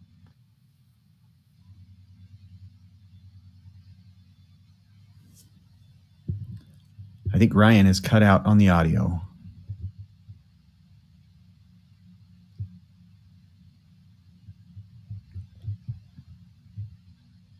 Here comes the Wilga on his final approach. This is kind of fun to watch because I remember how this thing, you got to keep a little bit of a power, get your power up all the way up into the flare, because the aircraft is so heavy. There's so much drag. You have to fly it all the way to the ground. Otherwise, you may not have enough elevator authority to complete your round out. One of my close buddies that had a Wilga the same time I did actually experienced this and ended up breaking a propeller because he couldn't round out in a engine out situation. Just a very specialized aircraft with very unique flight characteristics. When I was out flying around in my Wilga, flying with a bunch of the Super Cub and Rands guys, I just kept saying to myself, boy, these light airplanes just make these things look, this backcountry look so easy. And here I was in a Wilga working really, really hard to get my airplane shoehorned into the iconic locations in the Idaho backcountry, like Cabin Creek and Soldier Bar and all those really beautiful locations. I was there with my Wilga. And then when I bought a Super Cub after owning a Wilga, I realized that I was right the whole time. They were making it look easy, and it was easier in the lighter, smaller airplanes. You have to work flying that Wilga around. It flies about the same way that it looks. It's just very quirky. It's heavy, but it's also a wonderful airplane, just super fun. And the Eastern Bloc aircraft are always a special treat to fly here in the United States. And a good homage to look at this high alpha approach. Oh, that was a good one. Nice and slow, good energy management, but he was working really hard to get it there.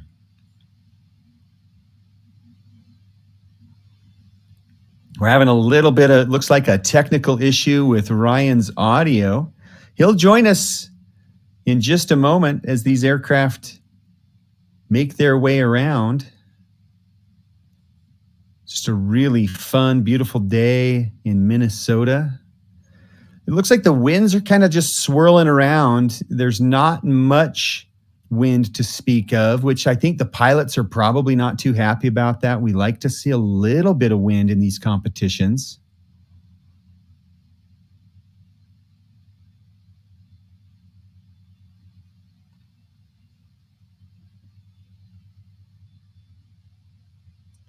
Here we go.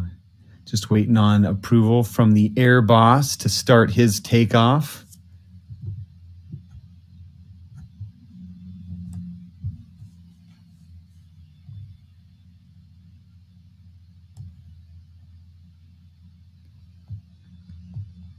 This is kind of an interesting story about Luke, the pilot of the Murphy Rebel, is he's taken off so much. He's getting a lot of practice, but it turns out he actually came to his first STOL competition as a spectator with his family. And, he was actually with his son. And so now that he's seen his son come out and compete, he's out here doing it himself in his Rebel. That's a pretty cool story. I'd like to hear a little bit more about that.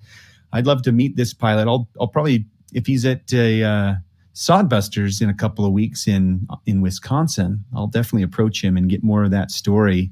As Michael Lindstrom just putting on a clinic in the practice session today, Mr. Consistent, doing a really good job.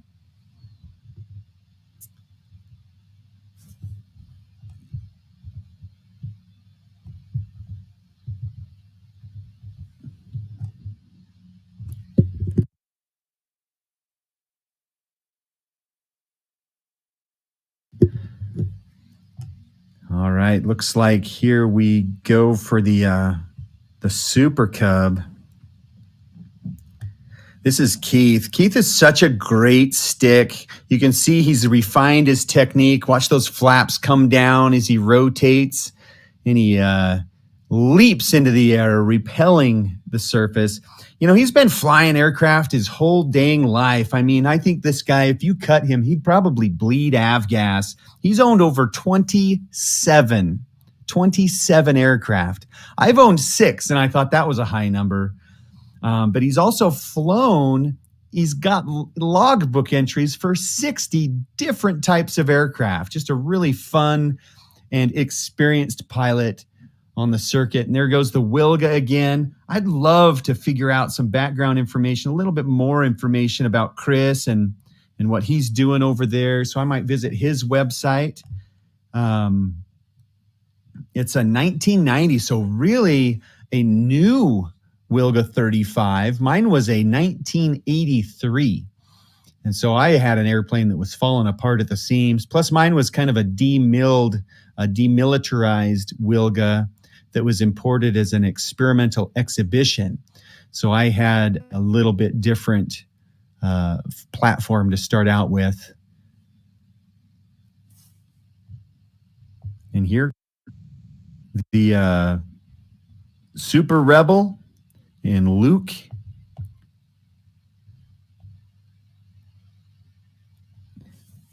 Luke's been flying. He's about 10 years into his flying journey now. He's been flying since 2014. He's super passionate about aviation, as you can tell. He is dedicated to this practice session. He flies a Seneca 2, a PA-31P. He's flown a Murphy Moose in addition to this Rebel that he has. He's flown the Zlin Savage, really cool European aircraft.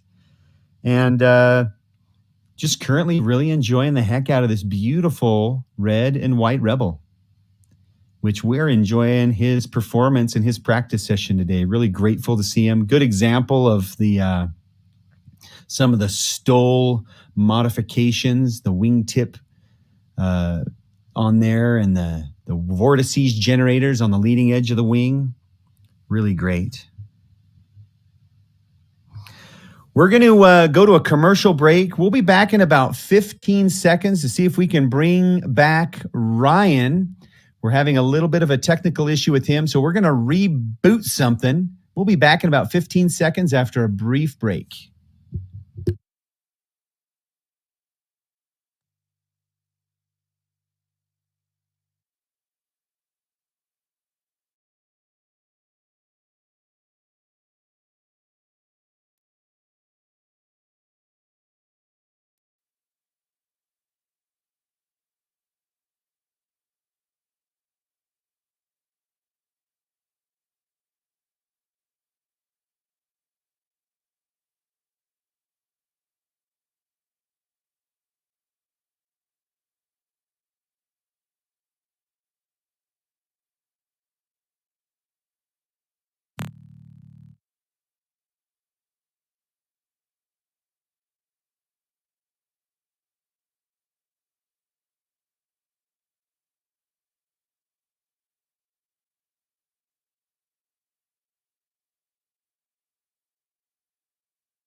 Okay, we are hopefully sorted out in the booth here.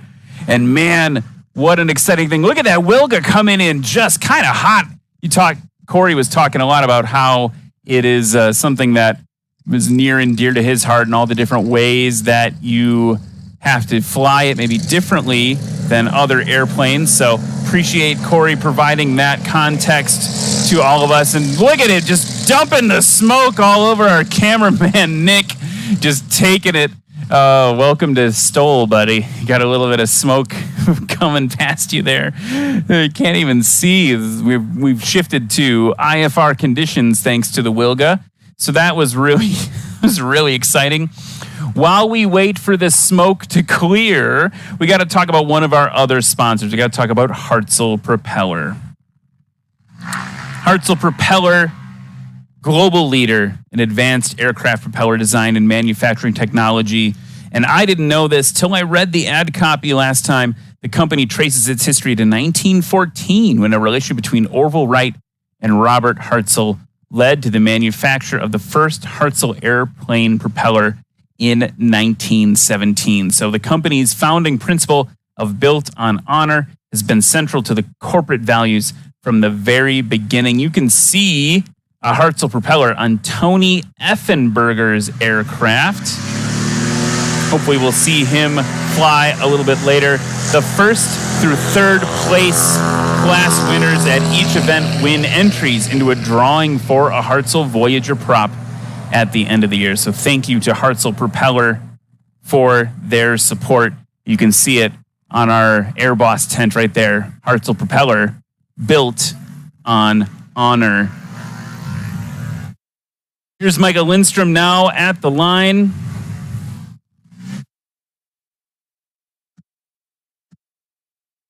Getting that tail up fast. And he's off short. Micah, another one of your hometown Minnesotans.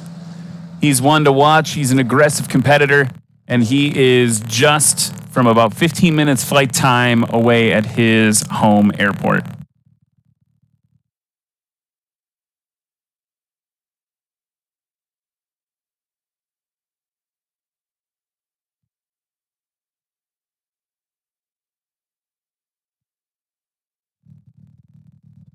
So that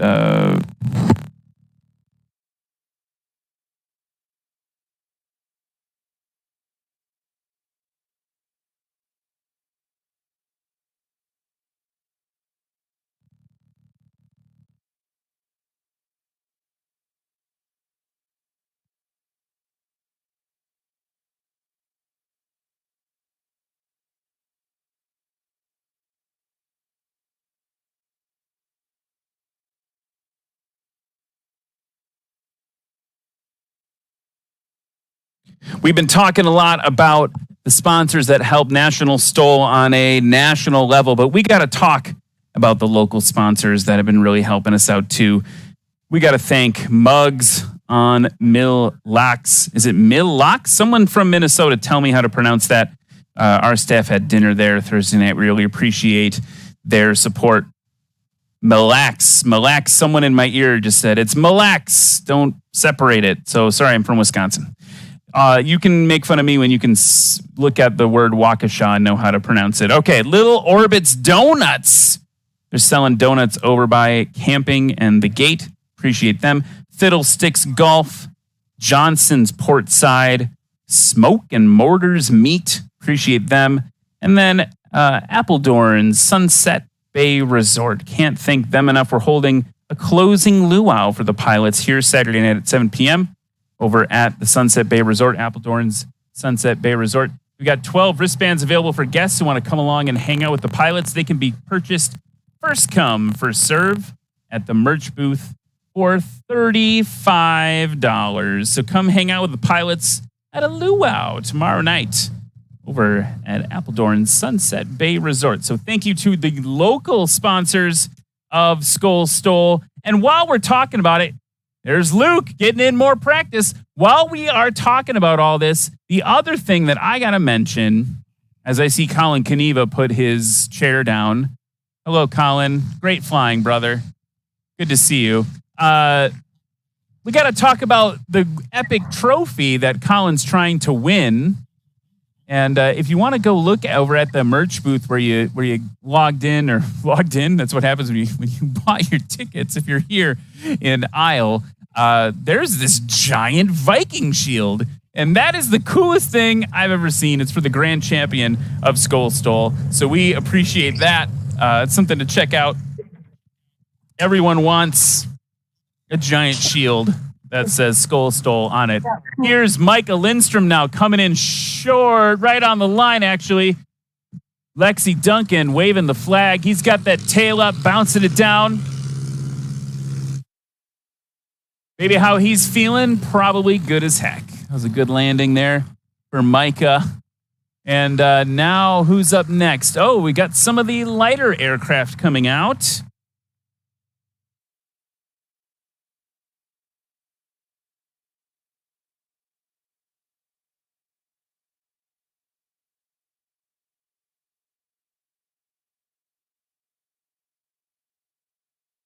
We got a Rands S7. We saw that flying a little bit earlier. That's Patrick McIntyre. McIntyre. I'm mispronouncing that too. All in my head now that I mispronounced the name of the city, name of the lake. All right, so great watching a Rands S7 fly. He's from Lincoln, Nebraska. That's a part-time veterinarian and a part-time professional pilot. Who knew you could combine those two things together? Check him out. Here's Rick Boardman now.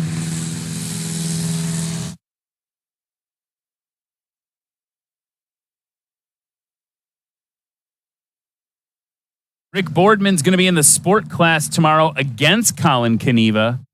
They're going to duke it out, see what we can do between the two of them. You've got two Cub Crafters Carbon Cub SSs fighting against each other. Rick's is a little newer than Colin's, but that's okay. I knew that would get his attention.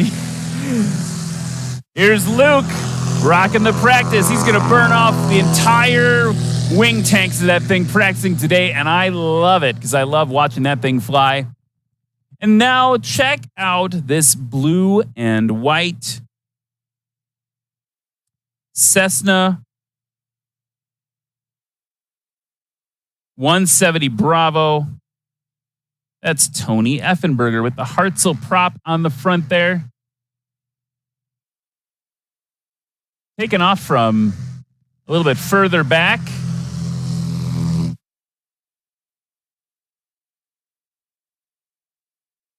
Not Tony Effenberger, actually. That was a different person, maybe just departing, as I checked the end numbers there. But if it was a good landing and you liked it, Tony, you can take all the credit you want from it.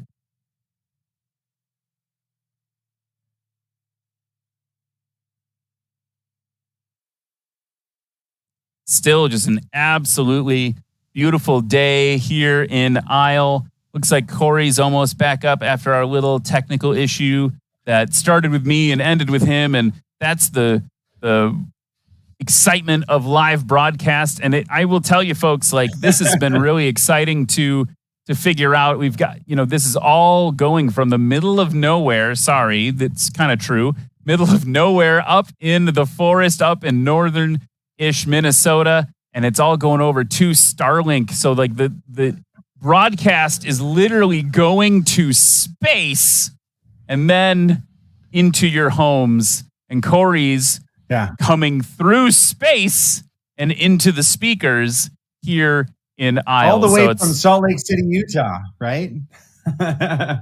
I think on the next one, since I have Starlink for my aircraft, I think I'm going to go to some amazing backcountry location and co-host from there, just so I can have like maybe the Grand Canyon or some crazy backcountry like Mexican Mountain, Utah, or Johnson Creek, Idaho in the background. I think that would be a really fun little twist. I'll be broadcasting live from the backcountry to all these guys at National STOL practicing for the backcountry. That'll be really fun. We should really put that together. That'll be awesome. Let's do it. If nothing else, it would be a great flex. Like I'll land on the top of a bluff somewhere, 1,000 feet above the ground, on the cliff. Like Eric Farewell and I have flown. He's flown paramotors, and I literally flew them up on top of a big bluff in southern Utah and dropped him off. And he jumped off the cliff and flew down back to the campsite where we were all camping with the aviator crew. Man, we just have so much fun with these bush planes, you know, and it's a testament to why you want to get out to these competitions and cut your teeth in STOL. Doesn't matter if you're flying a Piper Cub or if you're flying a Piper, I don't know, let's pick one. The Cherokee. I've seen a lot of Cherokees out in the backcountry. These are capable aircraft that can have a lot of fun. So get out here and have fun with this. Bring what you got, and we'll teach you how to fly it at the very safest way on the edge of the envelope. It's super fun. Here's your invitation. And take people up on it. I mean, I think the best part about National STOL, and now you were talking about like some legit backcountry flying. The other thing I would invite everybody to do is come compete in National STOL. I think it's more accessible than you think. It's something that any pilot, first let's start. If you're thinking about becoming a pilot, do it. It's going to change your life. It changed mine. I think Corey, you've mentioned it's changed your life. It's been incredible. But then two, if you're flying a Cessna 150, even there's a class for that. There's a class for that here in National STOL. You can be competitive in a 150. We've seen people be competitive in 150s. And so rung what you brung, come on out, have some fun, learn how to be a more proficient pilot. I mean, this is all of the basic pilotage stuff that you might learn if you get your private pilot license or certificate, or even your sport pilot certificate. We've got some sport aircraft that participate.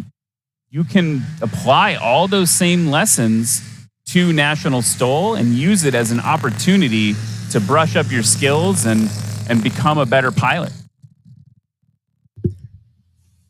Absolutely.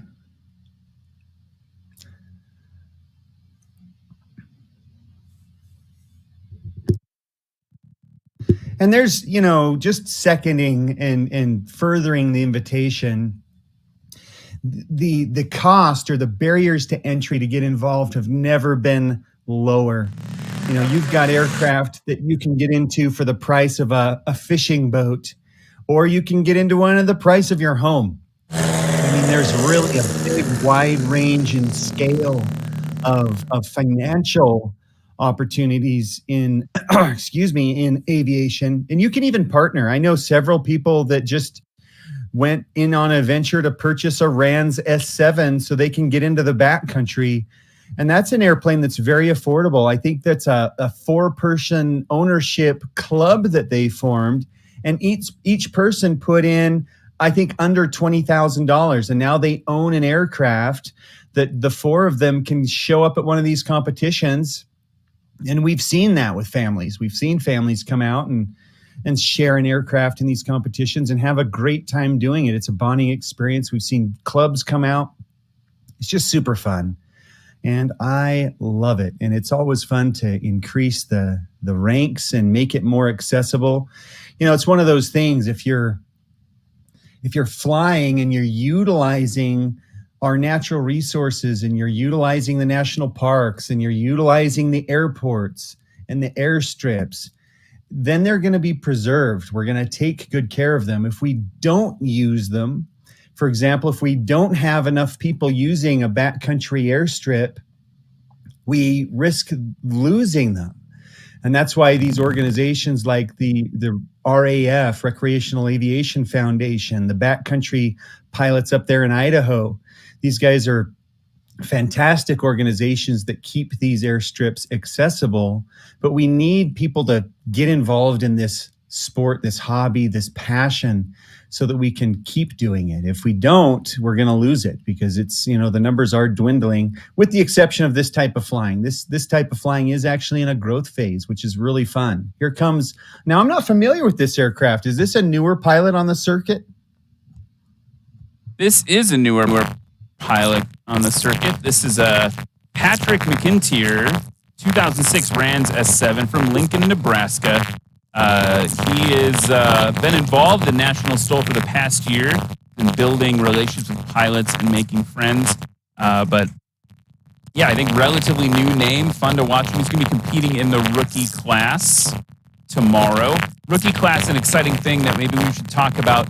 You know, the pilots were asking about a way to have a lower, less competitive entry point where you could come in and be mentored. There's Rick Boardman just plopping on heavy on the brakes. Oh, he's just balancing it there. Love watching that. There goes Rick Boardman there with a great performance. But rookie class, basically, come on in, get mentored by other pilots, and then the rookie class, once you win the rookie class, then you are a rookie no more. And you've got to move on and enter that class against the other competitive pilots. So really fun way for people to get involved, a little lower pressure way for people to begin participating in the sport. Rick Boardman's smoking out the mosquitoes for everybody in the crowd there. And really fun to see. You know, the other thing I wanted to respond to,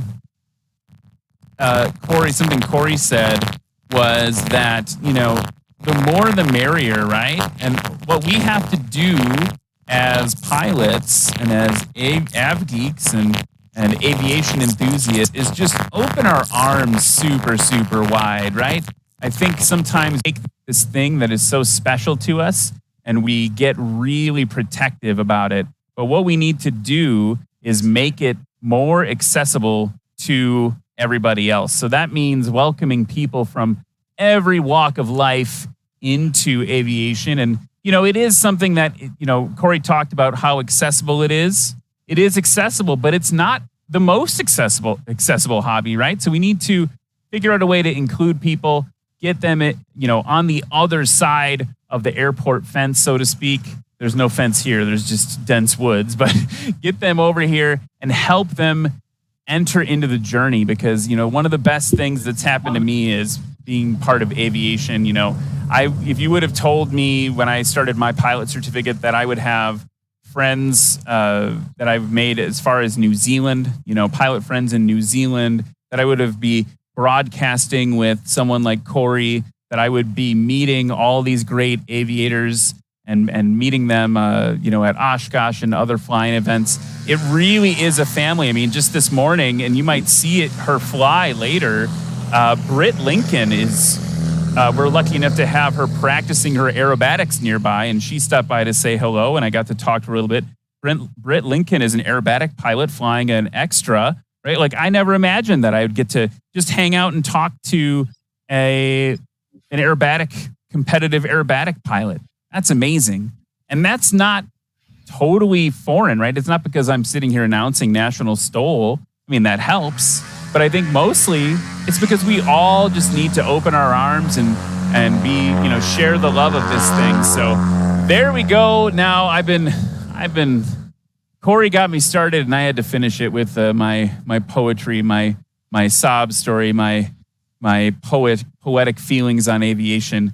But look at that plane that just took off. I'm pretty sure that was Tony Effenberger with the Hartzell prop. He's from Mankato, Minnesota. You know, I've actually met Britt Lincoln at a STOL demonstration that I did for AOPA years and years ago. And when she was just very, very getting started in her aerobatics. And I've followed her with great interest the last, 4 or 5 years, I guess, since I met her. And she is an amazingly skilled aviator. And I'm really excited to see what she's going to do on the United States aerobatic team. And she also, you know, her grandfather owns a Super Cub. And I don't know if she's got one there, access to one there in Minnesota. But if I was there with my airplane, I would gladly hand her my keys so that she could go out and compete in the competition. Holy cow, it'd be so awesome to have Britt Lincoln as one of us. That would be really cool. So Britt, if you're watching, let's do this. Let's get you in this.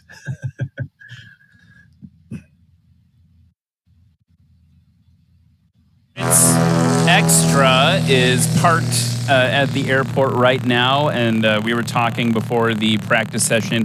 her colleague Craig was actually doing his practice session up above us. It was pretty amazing in his Staudacher. But she was mentioning to us that the approach speed of her extra is faster or about as fast as the cruise speed of her Super Cub. And she said, sometimes I got to keep those two things. I got to remember which one I'm flying.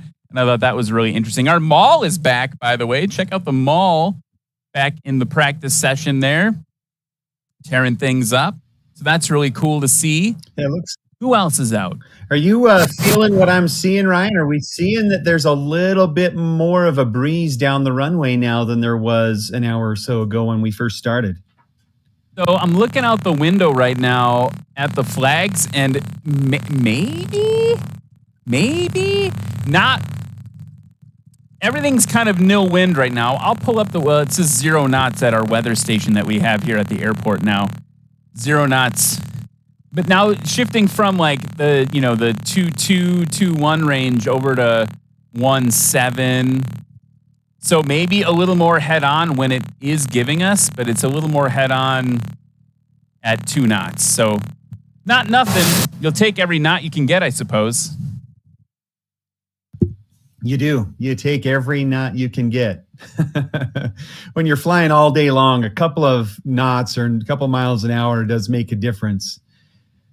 Absolutely.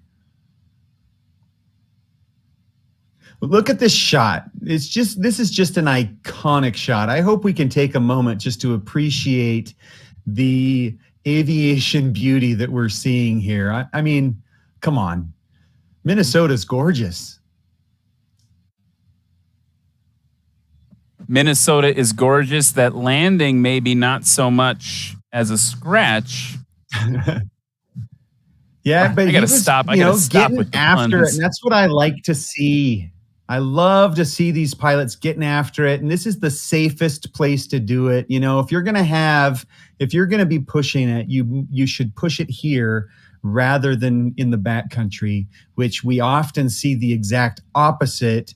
Mostly because sometimes the terrain or the issue to push it, and that's not what we like to see.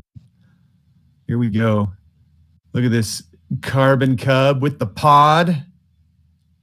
That's Rick Boardman. Now, is this Rick? And yeah, that was Rick Boardman. And good over the line. A little bit of throttle to save it and get it over, but it was worth it. Yeah, it's good to see Rick, one of our seasoned veterans, his iconic airplane, the yellow Cub, just something about it. Every single time I see it, I just wax nostalgic about the golden era of flight. It just reminds me of the classic Super Cub paint scheme with the traditional yellow. Just look at this shot down the runway by our film crew. Just beautiful. If there is an award that we could give out for most persistent practice, I would obviously give it to Luke Strandlin in the Murphy Luke. Super Rebel. Just super fun to see, though, right? I mean, you've just imagined a grin on his face every time he bounces one in. He's out there learning the ropes and really figuring out the limitations of his aircraft, figuring out his own limitations. And then it's an important thing to learn how to not exceed those. So this is really, really good information for him to get in his feelers and get in his brain bucket. Super fun to see. I love this kind of flying. It's one of my favorite things to see pilots out there in a safe and controlled manner with plenty of experienced pilots to ask questions. This just is where the rubber meets the grass, man. I love it. This is good stuff. Rubber meets the grass. The other thing I love that you've said a couple times is brain bucket. And I like that a lot. That's how I was thinking about it. The camera turn had caught me texting our friend, Cleared Direct. He posted a little story about National STOL. And I thought, Corey's talking for a second. I got a minute. I will respond to this on Instagram. Boom! Caught by the camera. Thanks, director in the booth. Really appreciate that. Shout out to Clear Direct. I appreciate you looking out for us and sharing the links and whatnot. That's awesome. Thanks, buddy. I'm going to finish on camera. There we go. Boom. Done. Posted it. Let's get back to the action. Here's the 170. Someone new to the circuit again. That's Tony Effenberger. 1955 Cessna 170B. Another Super 170. Love to see those. He's born and raised in New Ulm, Minnesota. Day job, licensed professional mechanical engineer. I heard he has a Hartzell propeller, and I know where you can buy a Hartzell propeller. Look at Rick Boardman, very aggressive on that takeoff, just pounding his tail wheel right into the ground, and a great off. But the conditions definitely playing a part. You notice that left wing drop a little bit. It's very interesting. Now here's Luke again in the Murphy. Boy, we're going to know him by first name just in this very first session and our very first time seeing him. What a fantastic way to the Luke here in technique. Flaps coming down, rotation. If I was to him a little bit, I'm not familiar with that aircraft. As far as the controls and the reaches and the different things like that, if he could coordinate those two so that they're more simultaneous, because when you're throwing the flaps down and then you rotate, you're not taking advantage of that little initial vertical thrust that you're going to have at that very instant. So happening when you lower those flaps, much like thrust vectoring on modern jet aircraft, a sort of your thrust can be vectored down towards the ground in that rotation if you've got the timing right. And my friend Mike P and I were flying around in his Wilgan and my Super Cub, and we got pretty sciencey about the rotation in a station one day, and that's one of the things that we discovered makes a really measurable difference is the thrust vectoring that the flaps can provide from that pushing down that air. Kind of a fun and in behind the scenes factoid. I love me a fun behind the scenes factoid. Look at that beautiful Husky now with the matching painted floats. Just so cool to see. We're going to see that depart, it looks like, in a little bit. In the meantime, here comes our new friend in the 170. Very long, big bounce. Tony? Oh, big bounces. But he got it under control.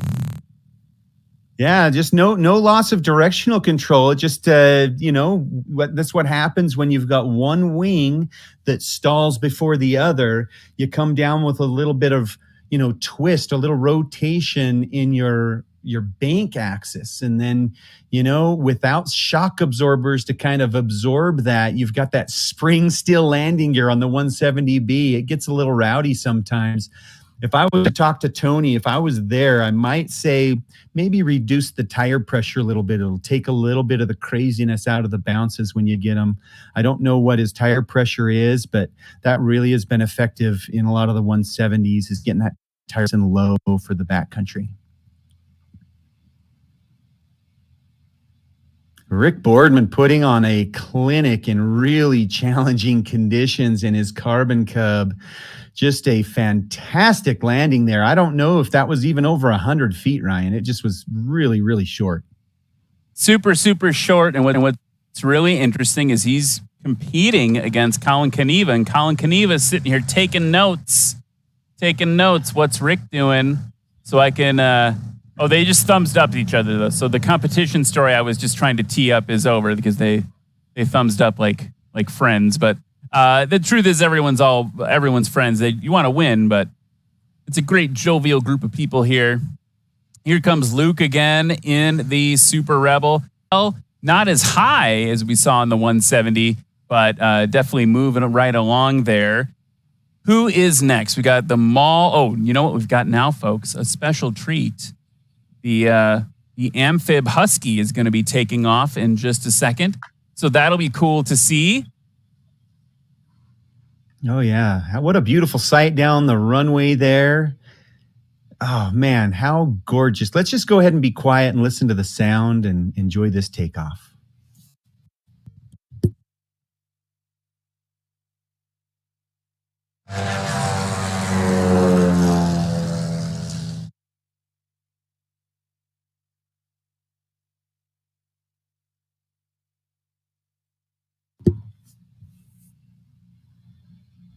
I don't know, man. Sometimes you get the chills for the right reasons. That was one of those times. That was beautiful.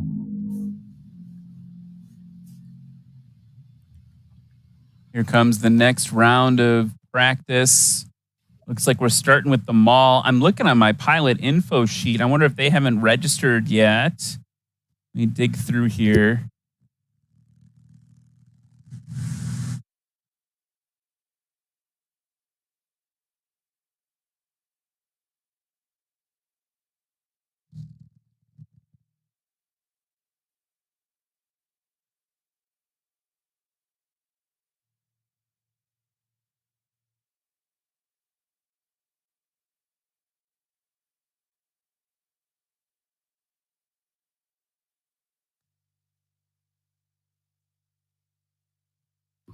All right, Tony Effenberger here in the 170 Bravo.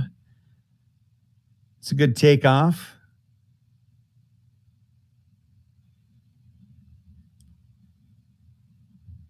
You know, I'm watching with intent as the aircraft climb through the tree line, and it's very interesting. Some aircraft seem to get a little bit of a hint of turbulence. Some aircraft seem to climb out smoothly, like that last example. Now here's Rick in the Carbon Cub. Now you notice Rick has it dialed in. He is putting down those flaps at the exact moment that he's rotating the aircraft. So as his tail's coming down, those flaps are also coming down, and so is that thrust right into the ground, smacking that ground, and that ground acts as like a plate you're pushing against. And that ground effect becomes very helpful to get you off the ground. Luke Strandford here again, or Strandlund. I got to say the names correctly, Ryan. Luke Strandlund in the Murphy Rebel. So while we've been watching here, you and I together are working out. Here's something else taking off. Guessing that's a RV, maybe? Looks kind of like an RV type. Like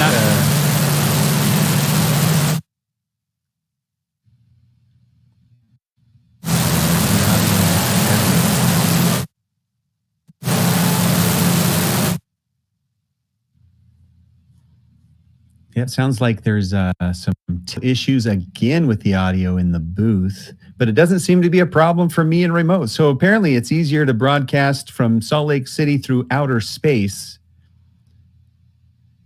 than it is in a trailer. There's so many moving parts on this broadcast. It's amazing. Before the little audio hiccup, Corey, I was going to say that I've just been informed that we've got about 12 minutes left of practice for STOL, and then we have up the airspace for the aerobatic practice. So they have an aerobatic box here that they practice in, and they deserve to get to practice for their competitions, things like that. So we have to yield the airspace over to them in about 10 or 12 minutes. So that'll be a fun thing for us to observe here. But very exciting to see practice today. As we wrap it up, Corey, I'm wondering if you have any thoughts about how this will go tomorrow.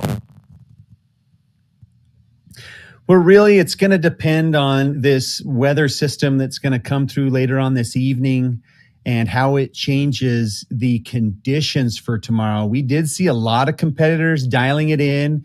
One competitor watch tomorrow is Colin Caneva. He sent me a text. He's going to make one more change to his propeller before the competition tomorrow. And, another fun airplane that's going to be quite surprising tomorrow, I think, is the Wilga. It's going to be a fun airplane to watch in the actual competition.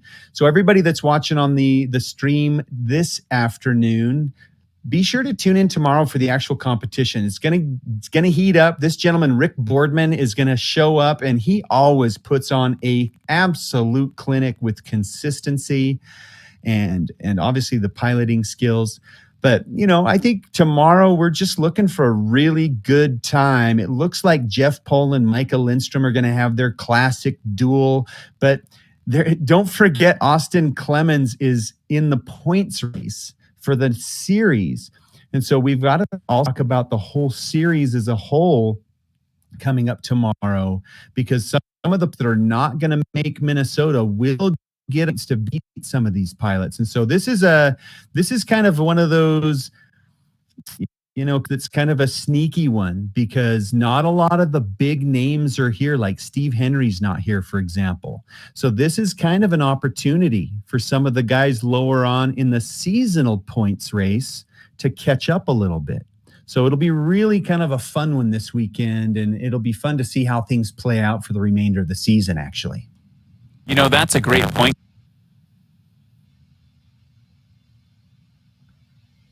Oh, I think we lost Ryan's audio. Unfortunately, right as he came in, we heard, "That's a good point, Corey," and then it died.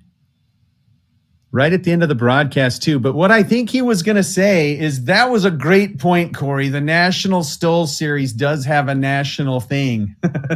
And we do keep track of points throughout the season. And that's just one of the really fun elements as you follow the series. There are actual stories that develop and that come to play. We're looking at one of the newcomers here. We're looking at Luke down there in the pits getting out of his aircraft. And so I'm really excited to get to know him this weekend. And that's going to be one of the things that I've got some of the film crew guys texting them, "Hey, go talk to Luke. I want to know what his story is, because it's super cool. I love the family aspect about how he got involved in National STOL. And it's just going to be a really fun experience. And, this is one of those dark horse weekends. And, it's just going to be... That's the story, I think, about SKOL STOL. This is an opportunity for some of the pilots to catch up in the points and keep going. So, well, thank you very much for joining us on the live broadcast of the practice session for SKOL STOL. On behalf of Ryan Dombrowski and National STOL, we're going to go ahead and sign off here. Thanks for watching. We'll see you tomorrow.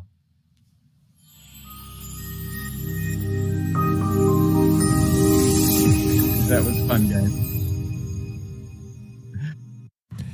At Aerolids, we believe that innovation is equal parts inspiration and perspiration. Since our inception in 2006, we embarked on a mission to redefine the expectations of aerospace lighting.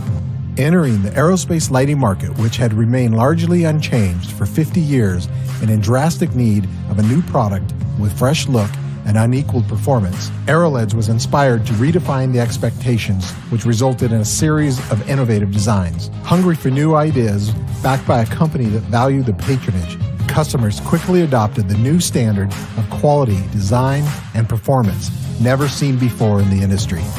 Over the past 12 years, Aerolids installation, ranging from the experimental and 23 markets up to the space and military applications, with over 15 tactical military platforms featuring products in both overt and covert operations. Aerolids continues to lead the industry in design, reliability, and unsurpassed performance.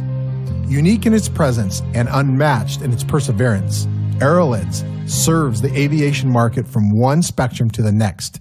From you to you too, Aerolids is redefining the expectations.